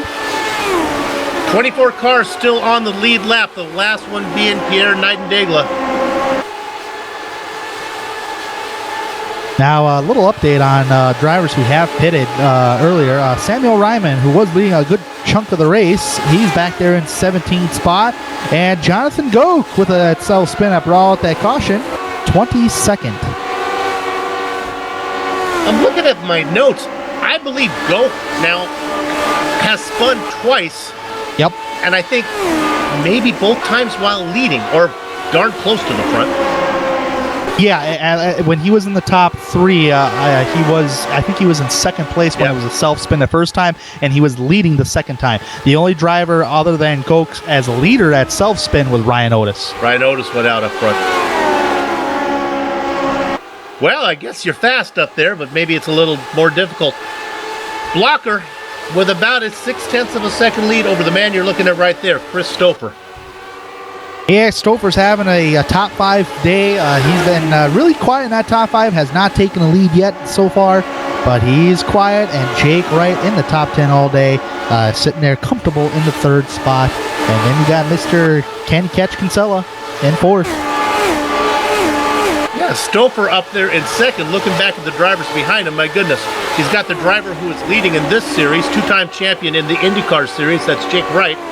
And then the man who is currently leading in the major series, the IndyCar series, that's Andrew Kinsella. Some big names back there. Stouffer's got some fast veterans behind him and a fast newcomer out in front of him, Adam Blocker. Blocker's been doing a really good job all race long. I'm really impressed with what he's been able to do here, and this is pretty much showing a good racetrack for him. Relatively flat compared to other racetracks you go to, with the exception of Indianapolis Motor Speedway, and he is showing it today and has a shot to taste victory. Looking at that and battle for 16th, Sammy Ryman, 17th, moving up. Gets around Rory Collins, takes over that 16th position. Oh, man, it'd be cool to see Sam back in the lead again. And he doesn't even really have to pit anymore if these cautions laps keep on his lap. Look back a little bit farther there, moving on the inside. That is Mark Amick. Just gets to the inside of David Altman. Altman doing a little hokey-doke, a little hucklebuck, a little hokey-doke there as he gets the ins upside. They're trying to do the up and under, but it didn't work. Trying to give him the T-Berry shuffle. The T-Berry Shuffle, indeed. The hokey doke, as I believe you called it initially. I called it a lot of things there on that one. I can't make up my mind what I want to call that. I'm going for Hucklebuck. That's going to be the one I like on that. Oh boy. Tony Schoen's having a great day as well. And how about Brian Greenlee? I want to give him a shout out. Brian Greenlee, clean car, up there in 14th, came from 32nd position. He's really doing a good showing today for Brian Greenlee. Shout out to him. Nice job, Brian. Greenlee just ahead of Tony Schoen right now. Patrick Taylor, too, is another driver to give a shout-out to. He's come from the 29th place with a clean car, and one more spot, and that would mean he would crack the top 10. He would have to get around Robert Bluen to do that. Looking at there, driver in 11th. These guys that have really hung on the back of the pack the majority of the day have quietly eased up into the top 10 or just outside looking in the top 10. Adam Blocker still out in front. Looking there at 17, Rory Collins. Yeah, not a lot of side-by-side action really going on the racetrack here, and I see Galvin's in the middle of the mixture here. Where's he at on the track compared to everybody else? Well, he's here? 3 laps down. Right now, he's right behind Travis Jägerliner. That would be for 8th, or no, not for 8th, but that's 8th position on right the track. Yeah. Yes. Galvin trying to actually get up to the front the old-fashioned way, trying to work his way up there. I love the old-fashioned ways. I think they're harder to do. Now, the leader of all the cars who are on a shorter stint is Robert Bluen in 10th position. Look for him to inherit the lead here a little bit. He's got about a 13 or 14 lap advantage over the guys in front of him. Bluen's only been out there for 28 laps right now. He's being chased by Patrick Taylor. All the guys in front are going to have to come in probably in the next 20 laps, assuming it stays green.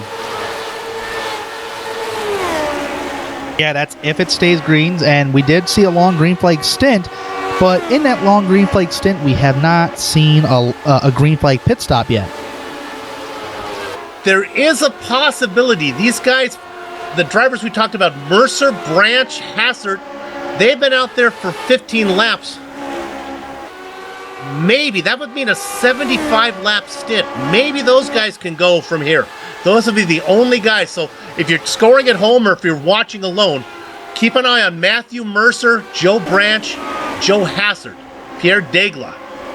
They might be able to steal it if it goes green from here.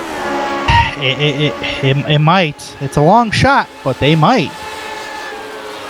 Oh, now, Soup, you got me scratching my head now. Oh, well, boy. They've been out there for 16 laps. Right. There's 50 to go. That would mean they need to go 66. They would, but... Yep. But, man, oh man, I still want to keep an eye on what Samuel Ryman's strategy is here. And actually, he would have to get by Schoen, because Schoen's actually got more fuel than Ryman does in 15th spot. I mean, there's so much strategy to play out here. I mean, it's really kind of a little bit difficult to keep track which one's on which one, but we got the information here to really see who's on what. Yeah, your top 8 drivers have been out there for about 45 laps. They'll be coming in soon. Yeah, give them another 15 to 20 laps. We'll see what happens with those drivers. It's kind of a who's in first, what's on second type thing. But if you're watching at home, you're saying, well, there's no way, Soup, this thing is going to go green. But what happens in these? The race changes on the second half. First of all, there's no fast repair, so the herd thins out a bit. Drivers get more comfortable, and we've seen races that are a yellow fest early go green. Hey, I've seen fire and rain. Oh, and the lead. Oh boy. And here he comes. This is Chris Stouffer has ran down Adam Blocker. Stouffer now to the inside. Blocker's going to surrender that position. No, they touch. He flies in the air, and another car from the lead is taken out. Everybody gets around him, I think. The jinx of the lead continues for the 3rd time tonight. Holy cow, and I tell you what, he got some airtime there. Oh my gosh. Well, his name was Blocker, and I'm not sure he was a little late to try to live up to his name as they were side by side. I don't think there was a blocking thing going on because he clearly seen him in his rearview mirrors, but it looks like he tried coming down a little bit, and it looks like Stouffer really didn't give him an inch there, but that's an odd way to turn with that car getting airlifted like that. Well, now if the two will make their arguments to the IRT, Stouffer saying, I'm taking my racing line, I'm turning in, and Block are going to say, hey, I'm just trying to turn down and he didn't leave me any room. Well, what does that mean? Here they come from the front. For the front drivers, everybody headed down pit road, but we do have some drivers that decided to stay out. One of those drivers is Bob Mikus. Another one of those drivers, Tony Schoen, Samuel Ryman, Rory Collins, David Altman, Mark Ulmich, all stay out as everybody is in. So, oh boy. Let's put the camera on Mikus. And then if our director would be so kind as to pan one car forward, and you'll see the familiar fluorescent yellow and green colors of that Quaker State car driven by Jason Galvin, who is going to get the wave around. He was 4 laps down. This will put him 2 laps down. Time's running out, but he's getting closer to get back on that lead lap. That's for sure. Halfway there. Yeah, I bet he's wondering, man, I can't believe it took this long. So, who came out of the pits first is your question? Well, it is Stouffer. Yeah, Stouffer. It was Stouffer, and he was leading the race before that caution. Actually, no, he wasn't leading. He actually made contact with Blocker there, and that would put him as a race lead. But it is Bob Mikus now the race leader, and the fresher tires is Stouffer in the 5th spot. We believe that Mikus, Stouffer, Ryman, and Altman need to come in one more time. Maybe. Let's go ahead. I know Mikus is going to have to come in. Let's go ahead to the next guy. Stouffer, Ryman, and Altman. They've gone 25 laps.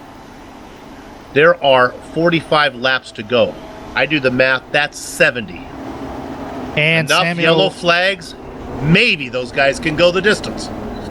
With enough yellow flags, I think they can go the distance. But if it goes green from here on out to the end, my opinion, no way. Well, they've already had, I think this is the 2nd yellow flag since they've come in last, so... That was a pretty good green flag stint, too, so you don't know how much fuel you used up there, We'll but see.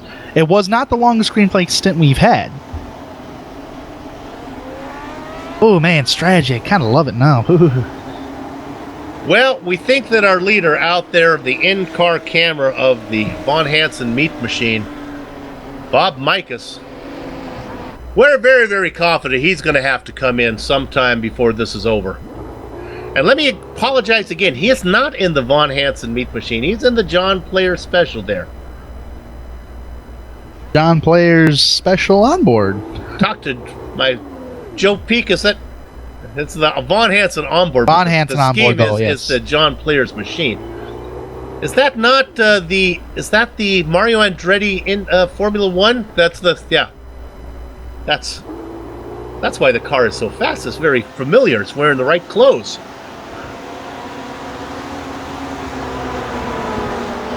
So, trapped now, not able to get the wave around, is Jack Bogan.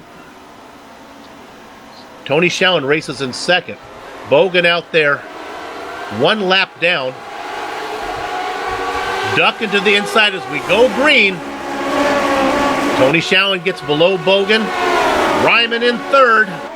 Altman in 4th. Those are the guys that we don't know if they have enough fuel.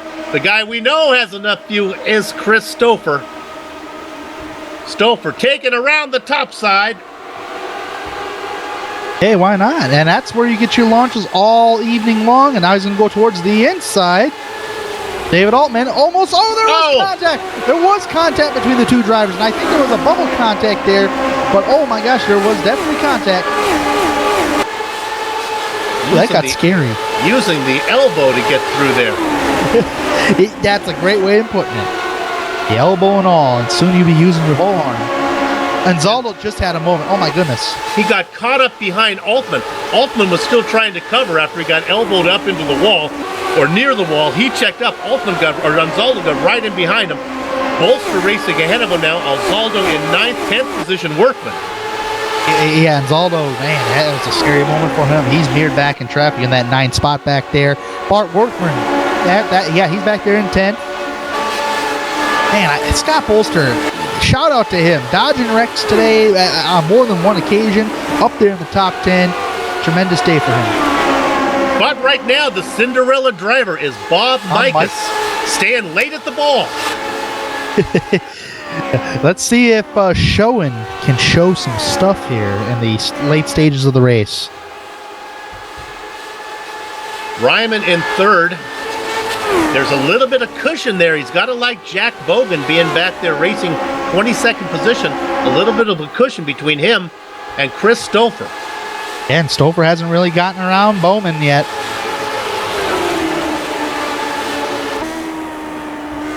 Now, these are fixed setups, so I'll be full disclosure. I'm not actually sure if there is and Tanner, maybe you know if there is a gauge, a knob that you can turn down your fuel mix in these cars from '79.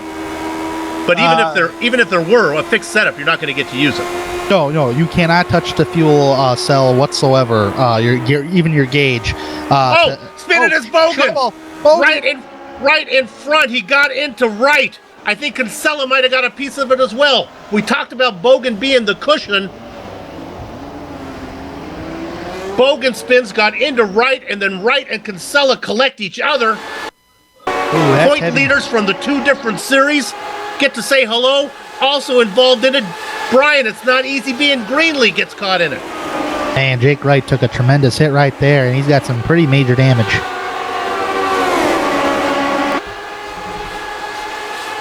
Yeah, I could. And, I mean, when that one hit when he was sideways, he just went up in the air, and he got big-time damage from it. Yeah, and then if you can get to right, if you can pan up to right, because here comes Greenlee, boom, Greenlee gets him. Greenlee, Kinsella, Bogan, and Wright. That Miller Lite and genuine draft there. Wow. Well, Cinderella, the clock has struck 12. Now is the time for Bob Mikas to come in. We assume he had to make another stop. I don't think he can go the distance unless this thing is yellow all the way. But this is great news for drivers like Schoen, Ryman, and Stouffer, who need those yellows. Yeah, definitely, and there's only a 2-lap difference between Ryman and Mikas. So, I mean, these caution laps are really helping those front runners right now. Kinsella is in 5th, but he had contact. Yeah, on that right front. I do believe he has some damage on that right front, though. I'll have to take a look here. Yeah, there's damage there. It's crinkled up. It's bent up. It's bent out of shape. But he has stayed out so far into this caution.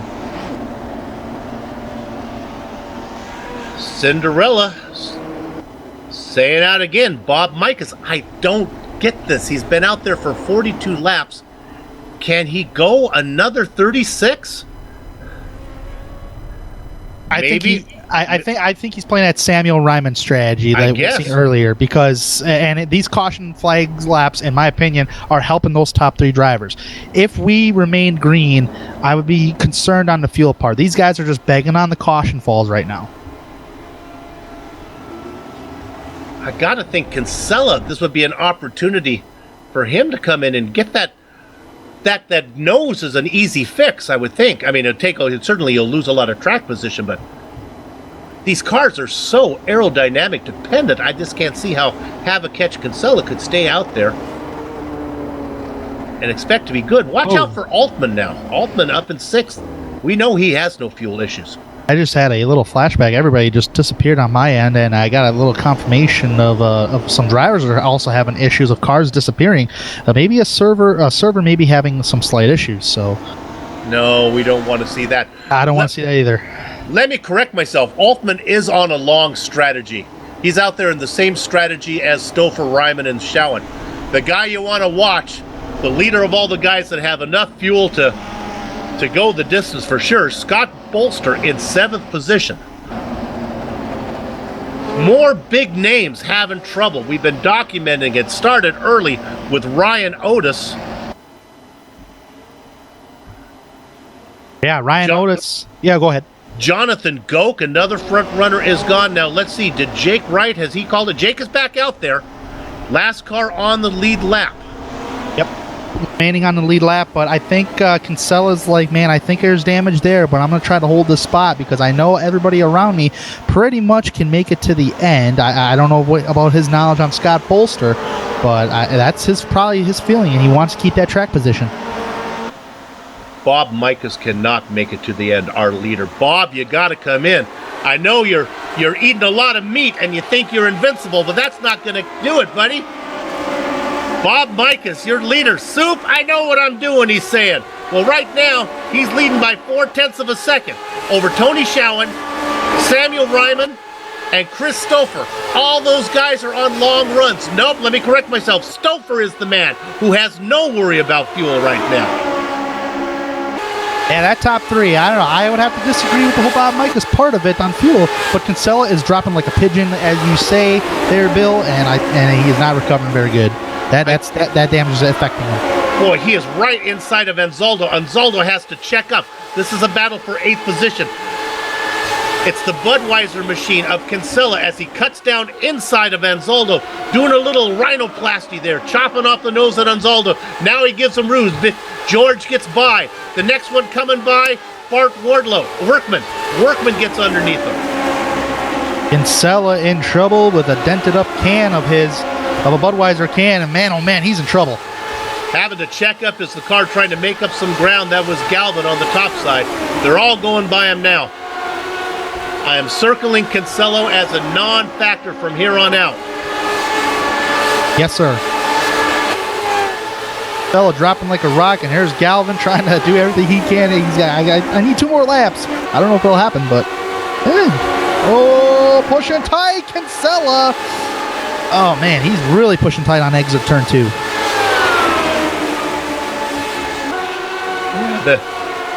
They are talking through the field saying, watch out, we got a moving chicane up here. Well, it might be Budweiser time for that car. Bring it on in. But he's made his bed now. Bob Mike is out in front by almost a second over Tony Schowen. Definitely is. Now it's just a matter of these guys holding on to the track position and hoping they have enough fuel to make it to the end on this green flag stint right now. In my opinion, they're going to need more cautions to make it to the end. But Stouffer is just trying to line up. He's near Ryman, just not anywhere near to pass him, but got to get there. Oh man, I wonder, did Altman hit the wall off turn 2? No, he didn't. He was just a little slower than usual off turn 2. Yeah, Altman qualified 18th. He's punching above his weight class right now as he's racing in 5th. Plus, he's on a long run. The tires are going. The car is getting light. We might have a battle for that 3rd spot. Might be heating up there, Bill. I tell you what, Stouffer's really gaining on Reinman.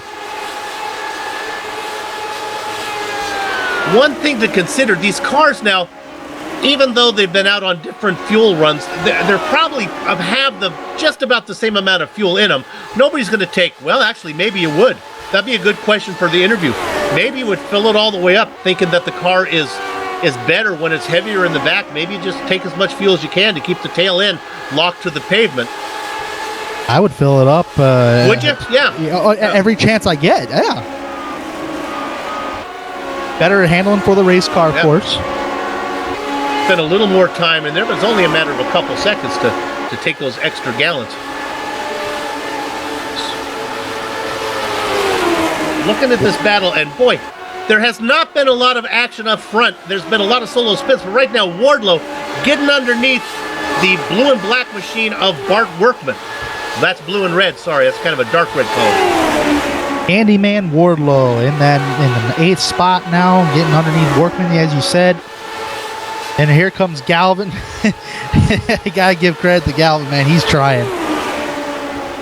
Good news for him, he's made up 2 laps. The bad news is, Jason, probably not a lot of guys going to be coming in for pit stops from here, so it's going to be hard to get those back now.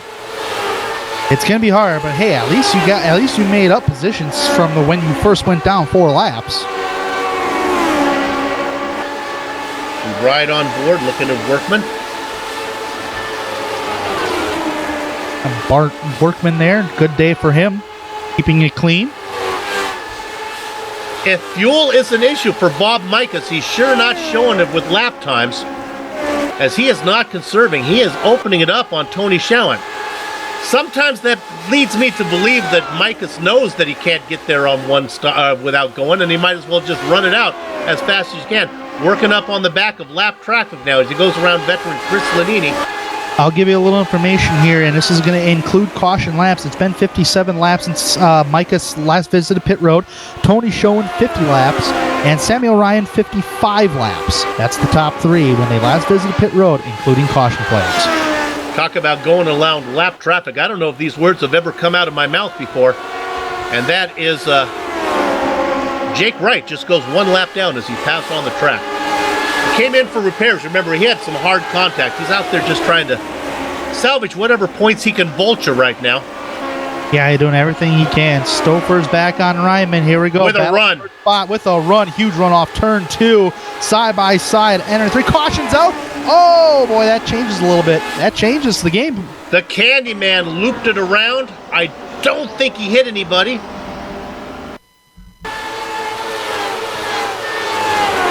Sam Ryman just, we'll see. This will be interesting if iRacing scores Ryman. I think it looks like they're going to tow Schowen. It was Stouffer that got around now. I think Ryman is still going to be credited with the spot. This is good news, though, for Bob Mikas, who needed more yellows. Yeah, according to iRacing scoring, I don't know if iRacing uses time loops or not, but Sam was out front at the time of caution of Stouffer. Well, this is for Indy fans, this is the Paul Tracy Helia Castroneves Arva. Who was in front first here? Top 3 remain to stay out here. I think Sam caught a break on that one. He did. He definitely did. And it took a little while for Stouffer to even catch him, too. So yep. He definitely did catch a break. All right, Matthew Mercer, Pierre Digel, Dustin Warlow, the Candyman, all on pit road under this caution flag. There are some drivers getting their repairs done in the pit spot or multiple laps down. Chris Lilley and Brian Greenlee. Otherwise, everybody else stays out. 19 cars on the lead lap. Everybody coming in now certainly has enough fuel. I think everybody has enough fuel now, with the question of Bob Mikas. I don't know. I think he can make it. That's just one man's opinion, though.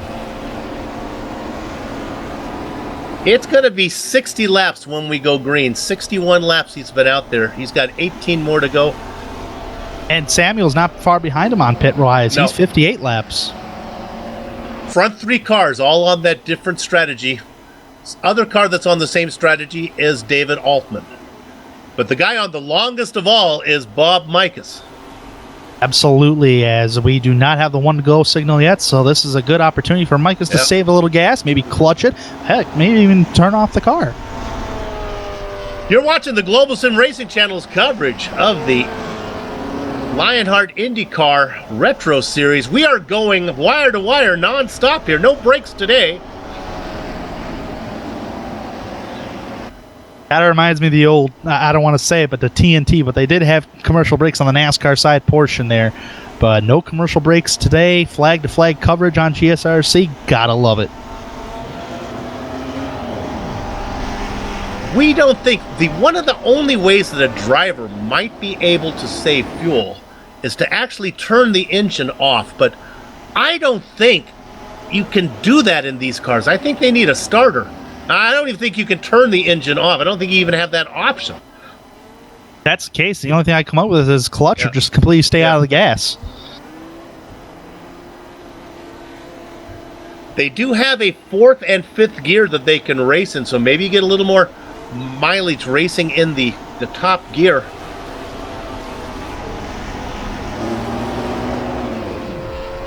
One to green, so we'll take the green flag with 15 laps to go. 24-second lap times these guys have been running.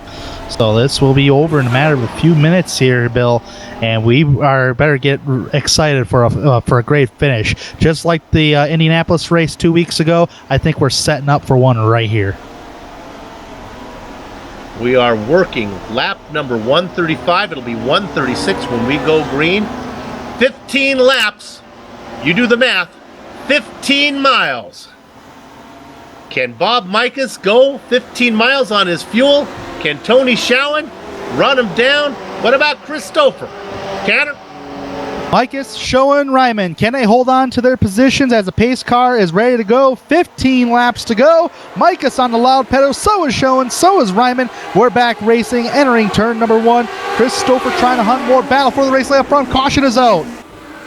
Oh, and I don't know. It's Ron Hacker as he is cartwheeling, barrel wheeling down. Big accident. It was up on the checkup. I think he got checked up behind Taylor. Then he got into it, and then everybody came in. It included Rory Collins involved in it. Mark Omrick involved. That was Hacker, I believe, going upside down. It looked like Bart Workman actually got on the gas, but then nobody went ahead of him, put him on the brake, checked everybody up just a little bit. Then that means Ron Hacker got turned. A little bit of a accordion checkup there. Wow, huge accident. Hacker got crushed. Another one, Rory Collins, really smacked him and rolled him over. Good thing he did not go over the pit wall. Well, bad news for those guys. Good news for Bob Micus, as each one of these yellows just makes his chances of going the distance and all that much greater. Schoen's like, man, I had that race lead. Why did the caution come out? But man, I bet he's upset about that one. But he's got to keep intact and try to do what he did on that restart one more time to get a good run on Bob Micus. If he can do that, then we'll have a battle for the race lead. I was going to call that too until the caution came out. Mike is taking notes on that one, saying, okay, whatever I did that time, let's not do that again, because Tony Schoen had a great run. Samuel Ryman able to hold on to third. Remember, we saw the pass on screen as Christopher got around him before that. Not this most recent yellow, but the yellow before. iRacing gave Ryman the spot back. So Sandwich, you're out there in third right now. Stouffer, Altman in fifth. Now, what has to happen on this one? They're having some issues as a lot of the drivers picked up black flags for passing before the start-finish line. Well, it was kind of hard not to when cars were on their wrecking. Yeah, on their hats. Yeah, usually in these series, especially on iRacing, you can't pass on the inside of a car and be into start finish line. Otherwise, it's a passing before the green penalty. So, and a lot of drivers kind of had to do that to avoid the carnage a little bit, and so they're getting that all cleared up. Let's go ahead and give a shout out to Patrick Taylor. I believe he is racing in 10th position right now. He's not our hard charger. That's going to go to Tony Schoen, 23rd to 2nd. That's 21 position. But Patrick, darn close. 19 spots, 29 to 10th. Nice run from him. Oh, man, if I was up towards the front, I'd be starting to have butterflies right now. One of the biggest IndyCar series on iRacing, and you're out front leading the race, gambling on a little fuel, and your heart's got to be pounding a little bit, even under these caution laps. I wish you could have heard the interview I had with Sam Ryman as we were talking before the race, just chatting a bit. He was, if you know Winnie the Pooh, he was kind of the Eeyore characters. Oh, I'll never make it. I'm gonna crash. Oh me, I'm jet lag. I'll never. But right now, as he's sitting in there, Eeyore, you're in third, buddy. He's in third. Yep, he's in third, and believe it or not, according to the stats, and I was there at Indianapolis, he had a top 10 finish at Indy in this series. That was the last race this series ran 2 weeks ago. Now he's got a chance for a podium finish. Working on his 66th lap on this fuel run, Bob Micus. He'll need to go 77 laps on a tank of fuel. Bob Rossi Micus out there in front right now. Here we go. Micus, Schoen, Ryman. Can they hold their spots once again? Can Schoen get that great restart like he did before? We're about to find out here in a matter of seconds. Green flag. We're back racing here at Milwaukee Mile. Schoen and Micus. Schoen keeping tabs with Micus entering turn number 1. Micus is going to try to play defense here as Schoen trying to get the run off of turn number 2. Samuel Ryman remaining in the 3rd spot at the moment. Right now, battle for the race lead. Entering turn number 3. Schoen to the bottom. Contact between the two drivers.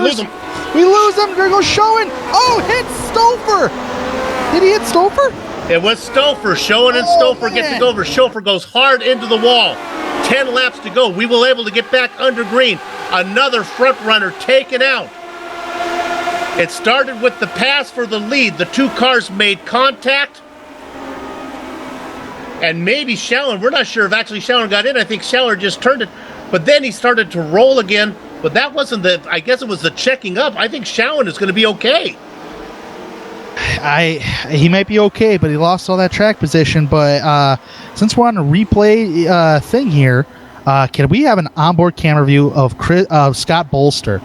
I did mention earlier in the show that he's avoided multiple incidents. Watch this avoidment.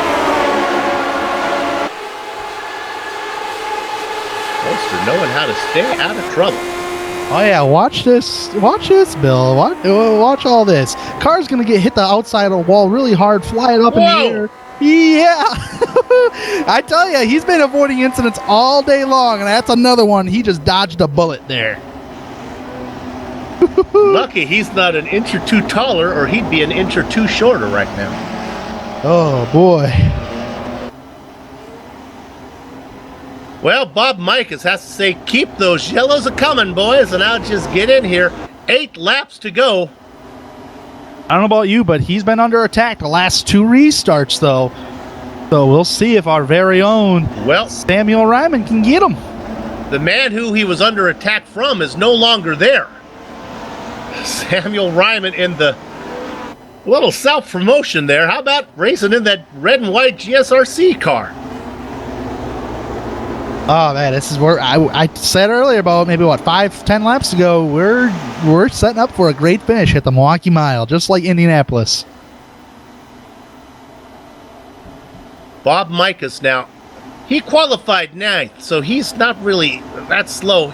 But Samuel Ryman qualified 12th. They were only a 10th of a second apart. And Samuel proved he's got a top 10 car and maybe more, and definitely more right now. He's sitting in the 2nd spot. He was 6th fastest in the practice, qualified 12th, but now he's running in 2nd. And Bob Micus has got a top 5 car, in my opinion, as well. Practice time was a 3rd, qualified 9th, and now he's up there leading the race. So a lot of good guns up there. Dustin Wardlow saying, get her done. 15 cars on the lead lap. They are working right now. Lap number, if I can scroll back here a little bit. 45. 40, there we go. 6 to go right now, Tanner. 6 laps to go, and the hearts are beating in the top 2 drivers' hands. Come to take, I believe, the 1 to go signal. And man, I feel really bad for Chris Stouffer there getting involved in that incident, but it's also involved new players up there like David Altman and Scott Bolster. Scott Bolster, had tipped my hat to you, buddy. You've avoided wrecks all day. You find yourself in the top 5. George Anzaldo, who pretty much led the most laps all race long until the field got mixed up a little bit. He's in the top 5. Bart Workman's up there in the top 10. We got some good players up there. Some players that are hung on the back of the pack all day long are now up there, but the eyes are on the top 2 drivers. Can they make it to the end? More than likely, but who's going to battle for the win here between those 2 drivers? Are we going to see a repeat of the end of Indianapolis, or are we going to see a photo finish, or what are we going to see? We're going to find out in a matter of seconds here, as we got Micus and Ryman going to take it to the green. If we go yellow, it'll be hard pressed to get this to finish under green right now. Here we go.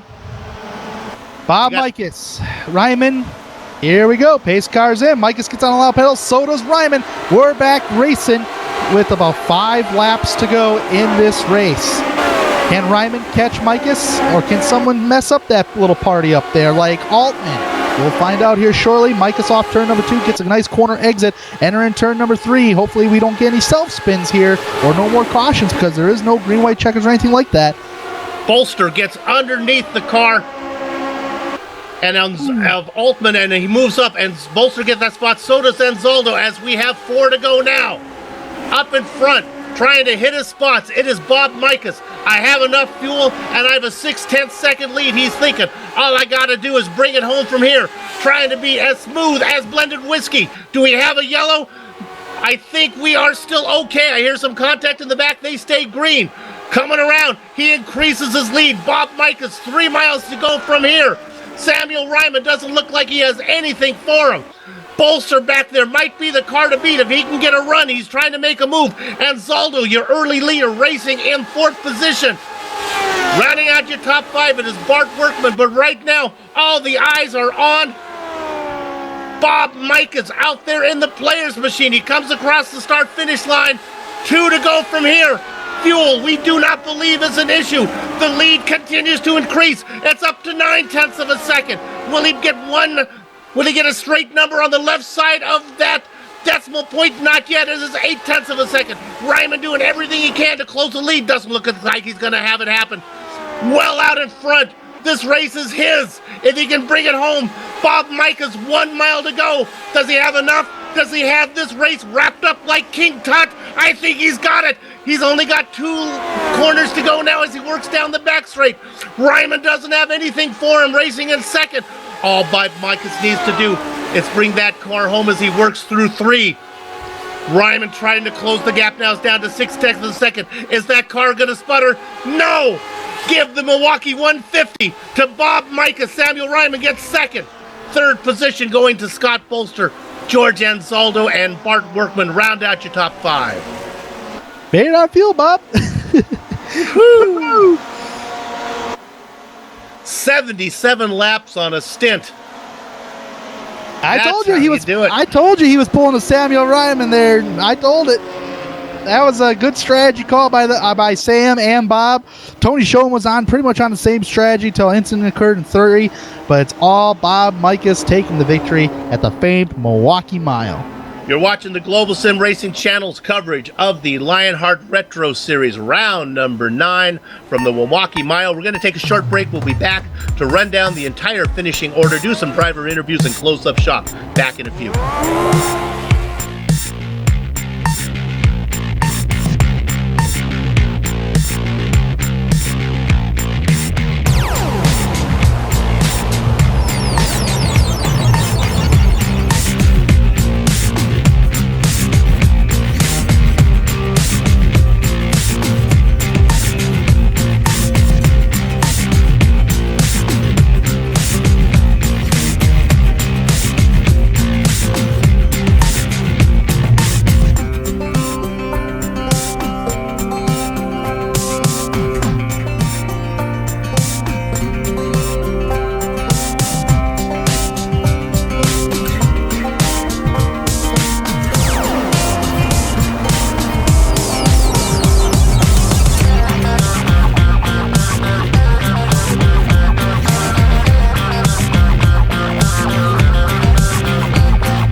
Welcome back to the Global Sim Racing Channel's coverage of the Lionheart Retro Series.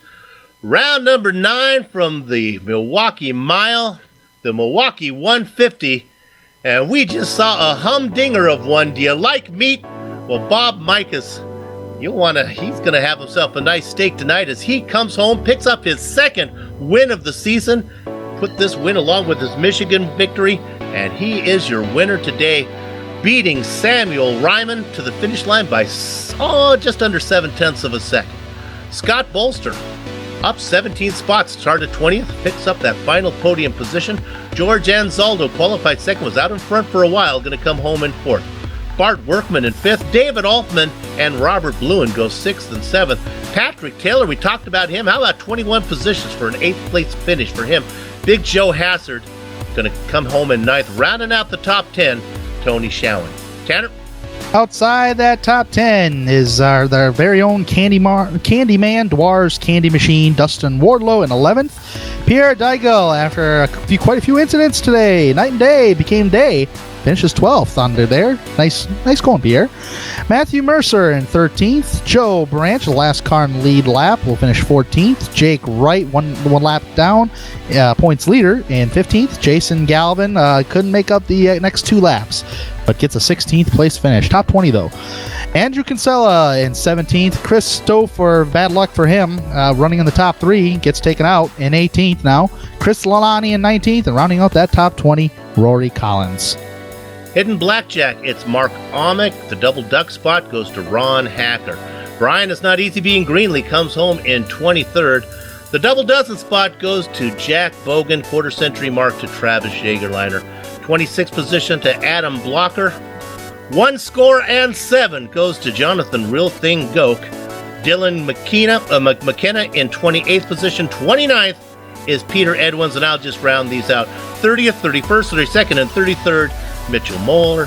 Are your pole sitter Ryan Otis, Frank Beezer, and Vincent Blumenthal in the 33rd position.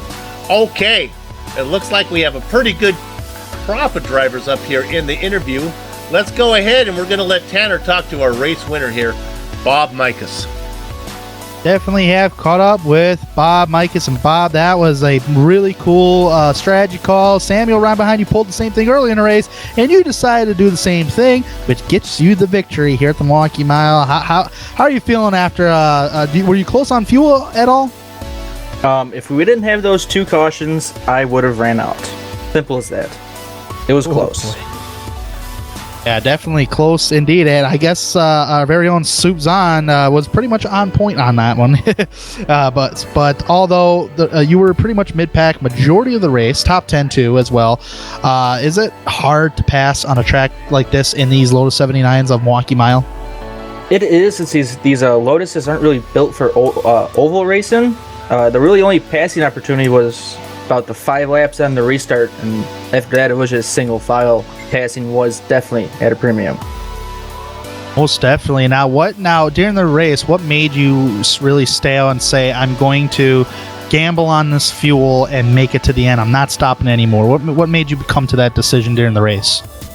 It was when I made contact up in the top 10 and caused the caution. I looked at the fuel and I realized that it was about 70 laps to go, and I know we can make about 64 on a tank of fuel. So right there I was hoping for a couple of cautions and some fuel saving, and hopefully everyone else would have to pit in front of me, and they did. Second victory in the Lionheart Retro Series. You got your first at Michigan, which is the next state over, Lake Michigan, and now you get another one here at the Milwaukee Mile. And I believe, what is our next track here? We go to pull it up.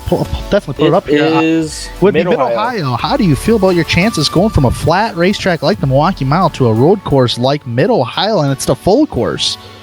Considering I've never been on Mid-Ohio before, oh boy, hoping for a top 10, maybe. Yeah, definitely. About as much as I go. Yeah, definitely. And with your road course stints in the past, we did run a couple of road courses here, and showing that at Circuit Gillies Villeneuve, you had a 14th place finish there. Watkins Glen, you had a top 10, 8th there. Long Beach was a 24th. So I mean, you can get a good top 10, maybe top 5 finish. I bet you can get a top 5 finish, Bob. A top 5 is hard. I've definitely worked hard over the off season working on road racing. That's the thing I've focused the most on. Yeah, but still, a top 10 with this field it's hard to do. Absolutely. Well, Bob, we thank you for taking the time in Victory Lane here to come talk with us here, and we wish you the best of luck at Mid-Ohio in 2 weeks' time. Absolutely. You guys have a great day, and thanks for broadcasting for us. Bob Mikas, your race winner today. Okay, we're going to talk to a man who did something that I didn't think could be done. Samuel Ryman, finishing second, one stop to this race.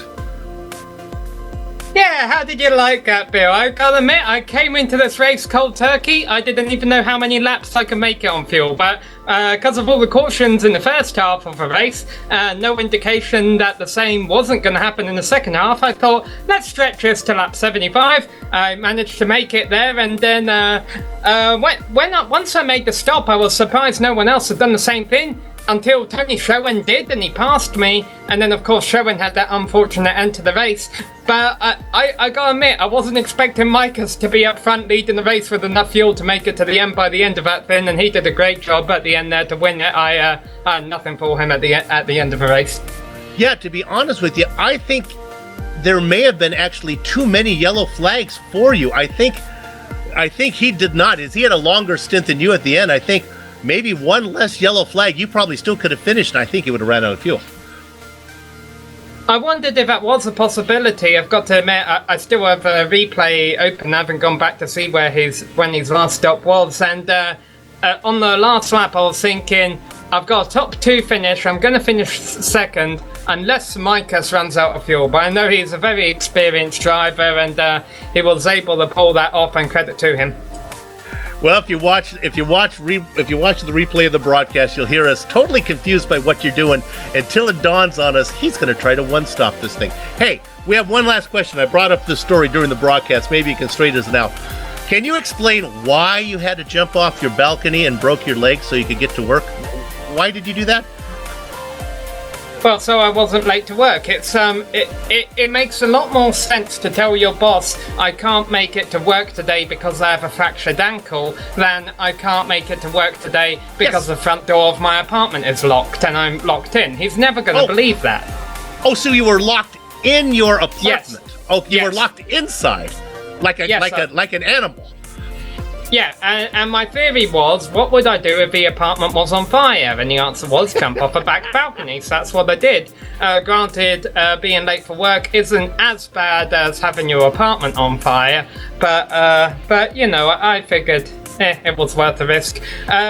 Talking about worth the risks, you know, the strategy that I pulled there to make it to the end on one stop, I kind of did it because in the first half of a race I noticed it, despite the fact I'd only had 2 hours of practice for this, I thought I had a pretty solid pace going on and I could try my chances up front. I didn't expect to lead as many of the laps as what I ended up doing, but the number 63 GSRC Lotus 79 is now coming off of 3 top 10 finishes, has moved me up in the points, I think, down from 25th up into the teens somewhere. There's room for sponsorship, and hopefully we'll get more top 5s and more top 10s in this number 63 in the coming races.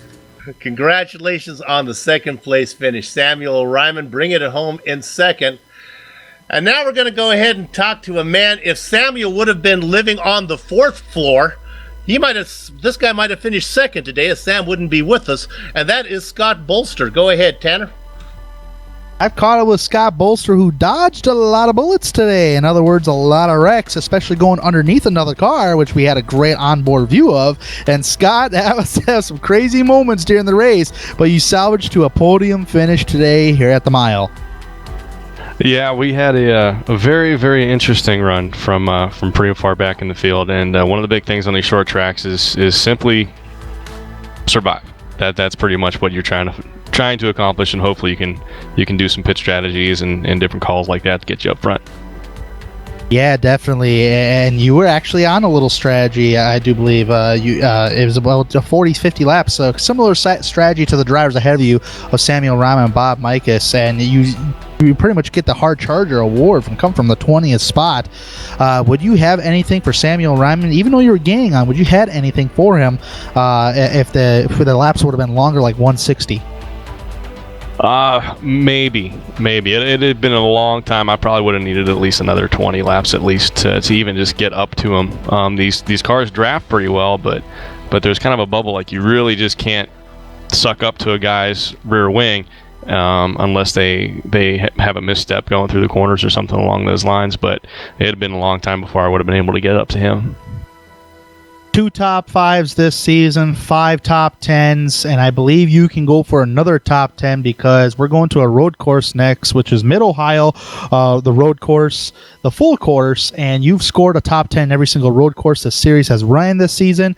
Can you get another top 10 finish or even a top 5 or heck, even a win at Mid-Ohio?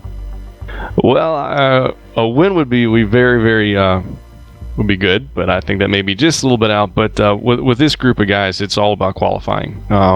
Where you can start helps out tremendously versus on having to rely on pit strategies and stretching fuel runs and everything like that. But I love road racing. I'm an oval guy, but I just took to road racing and I really, really enjoy the challenge of it. And it kind of shows, I guess, with some of the results. I'm having a good time on the road side.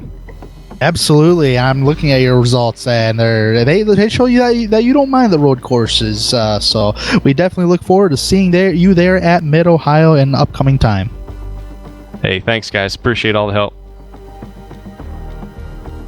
And there you have it, Scott Bolster, our third-place driver. And maybe somebody could do me a favor and escort him out of the commentator's booth there so he doesn't have to listen to these closing plugs. Hey, that's going to do it for us, but stick around and listen to these because these are the people that make this broadcast possible.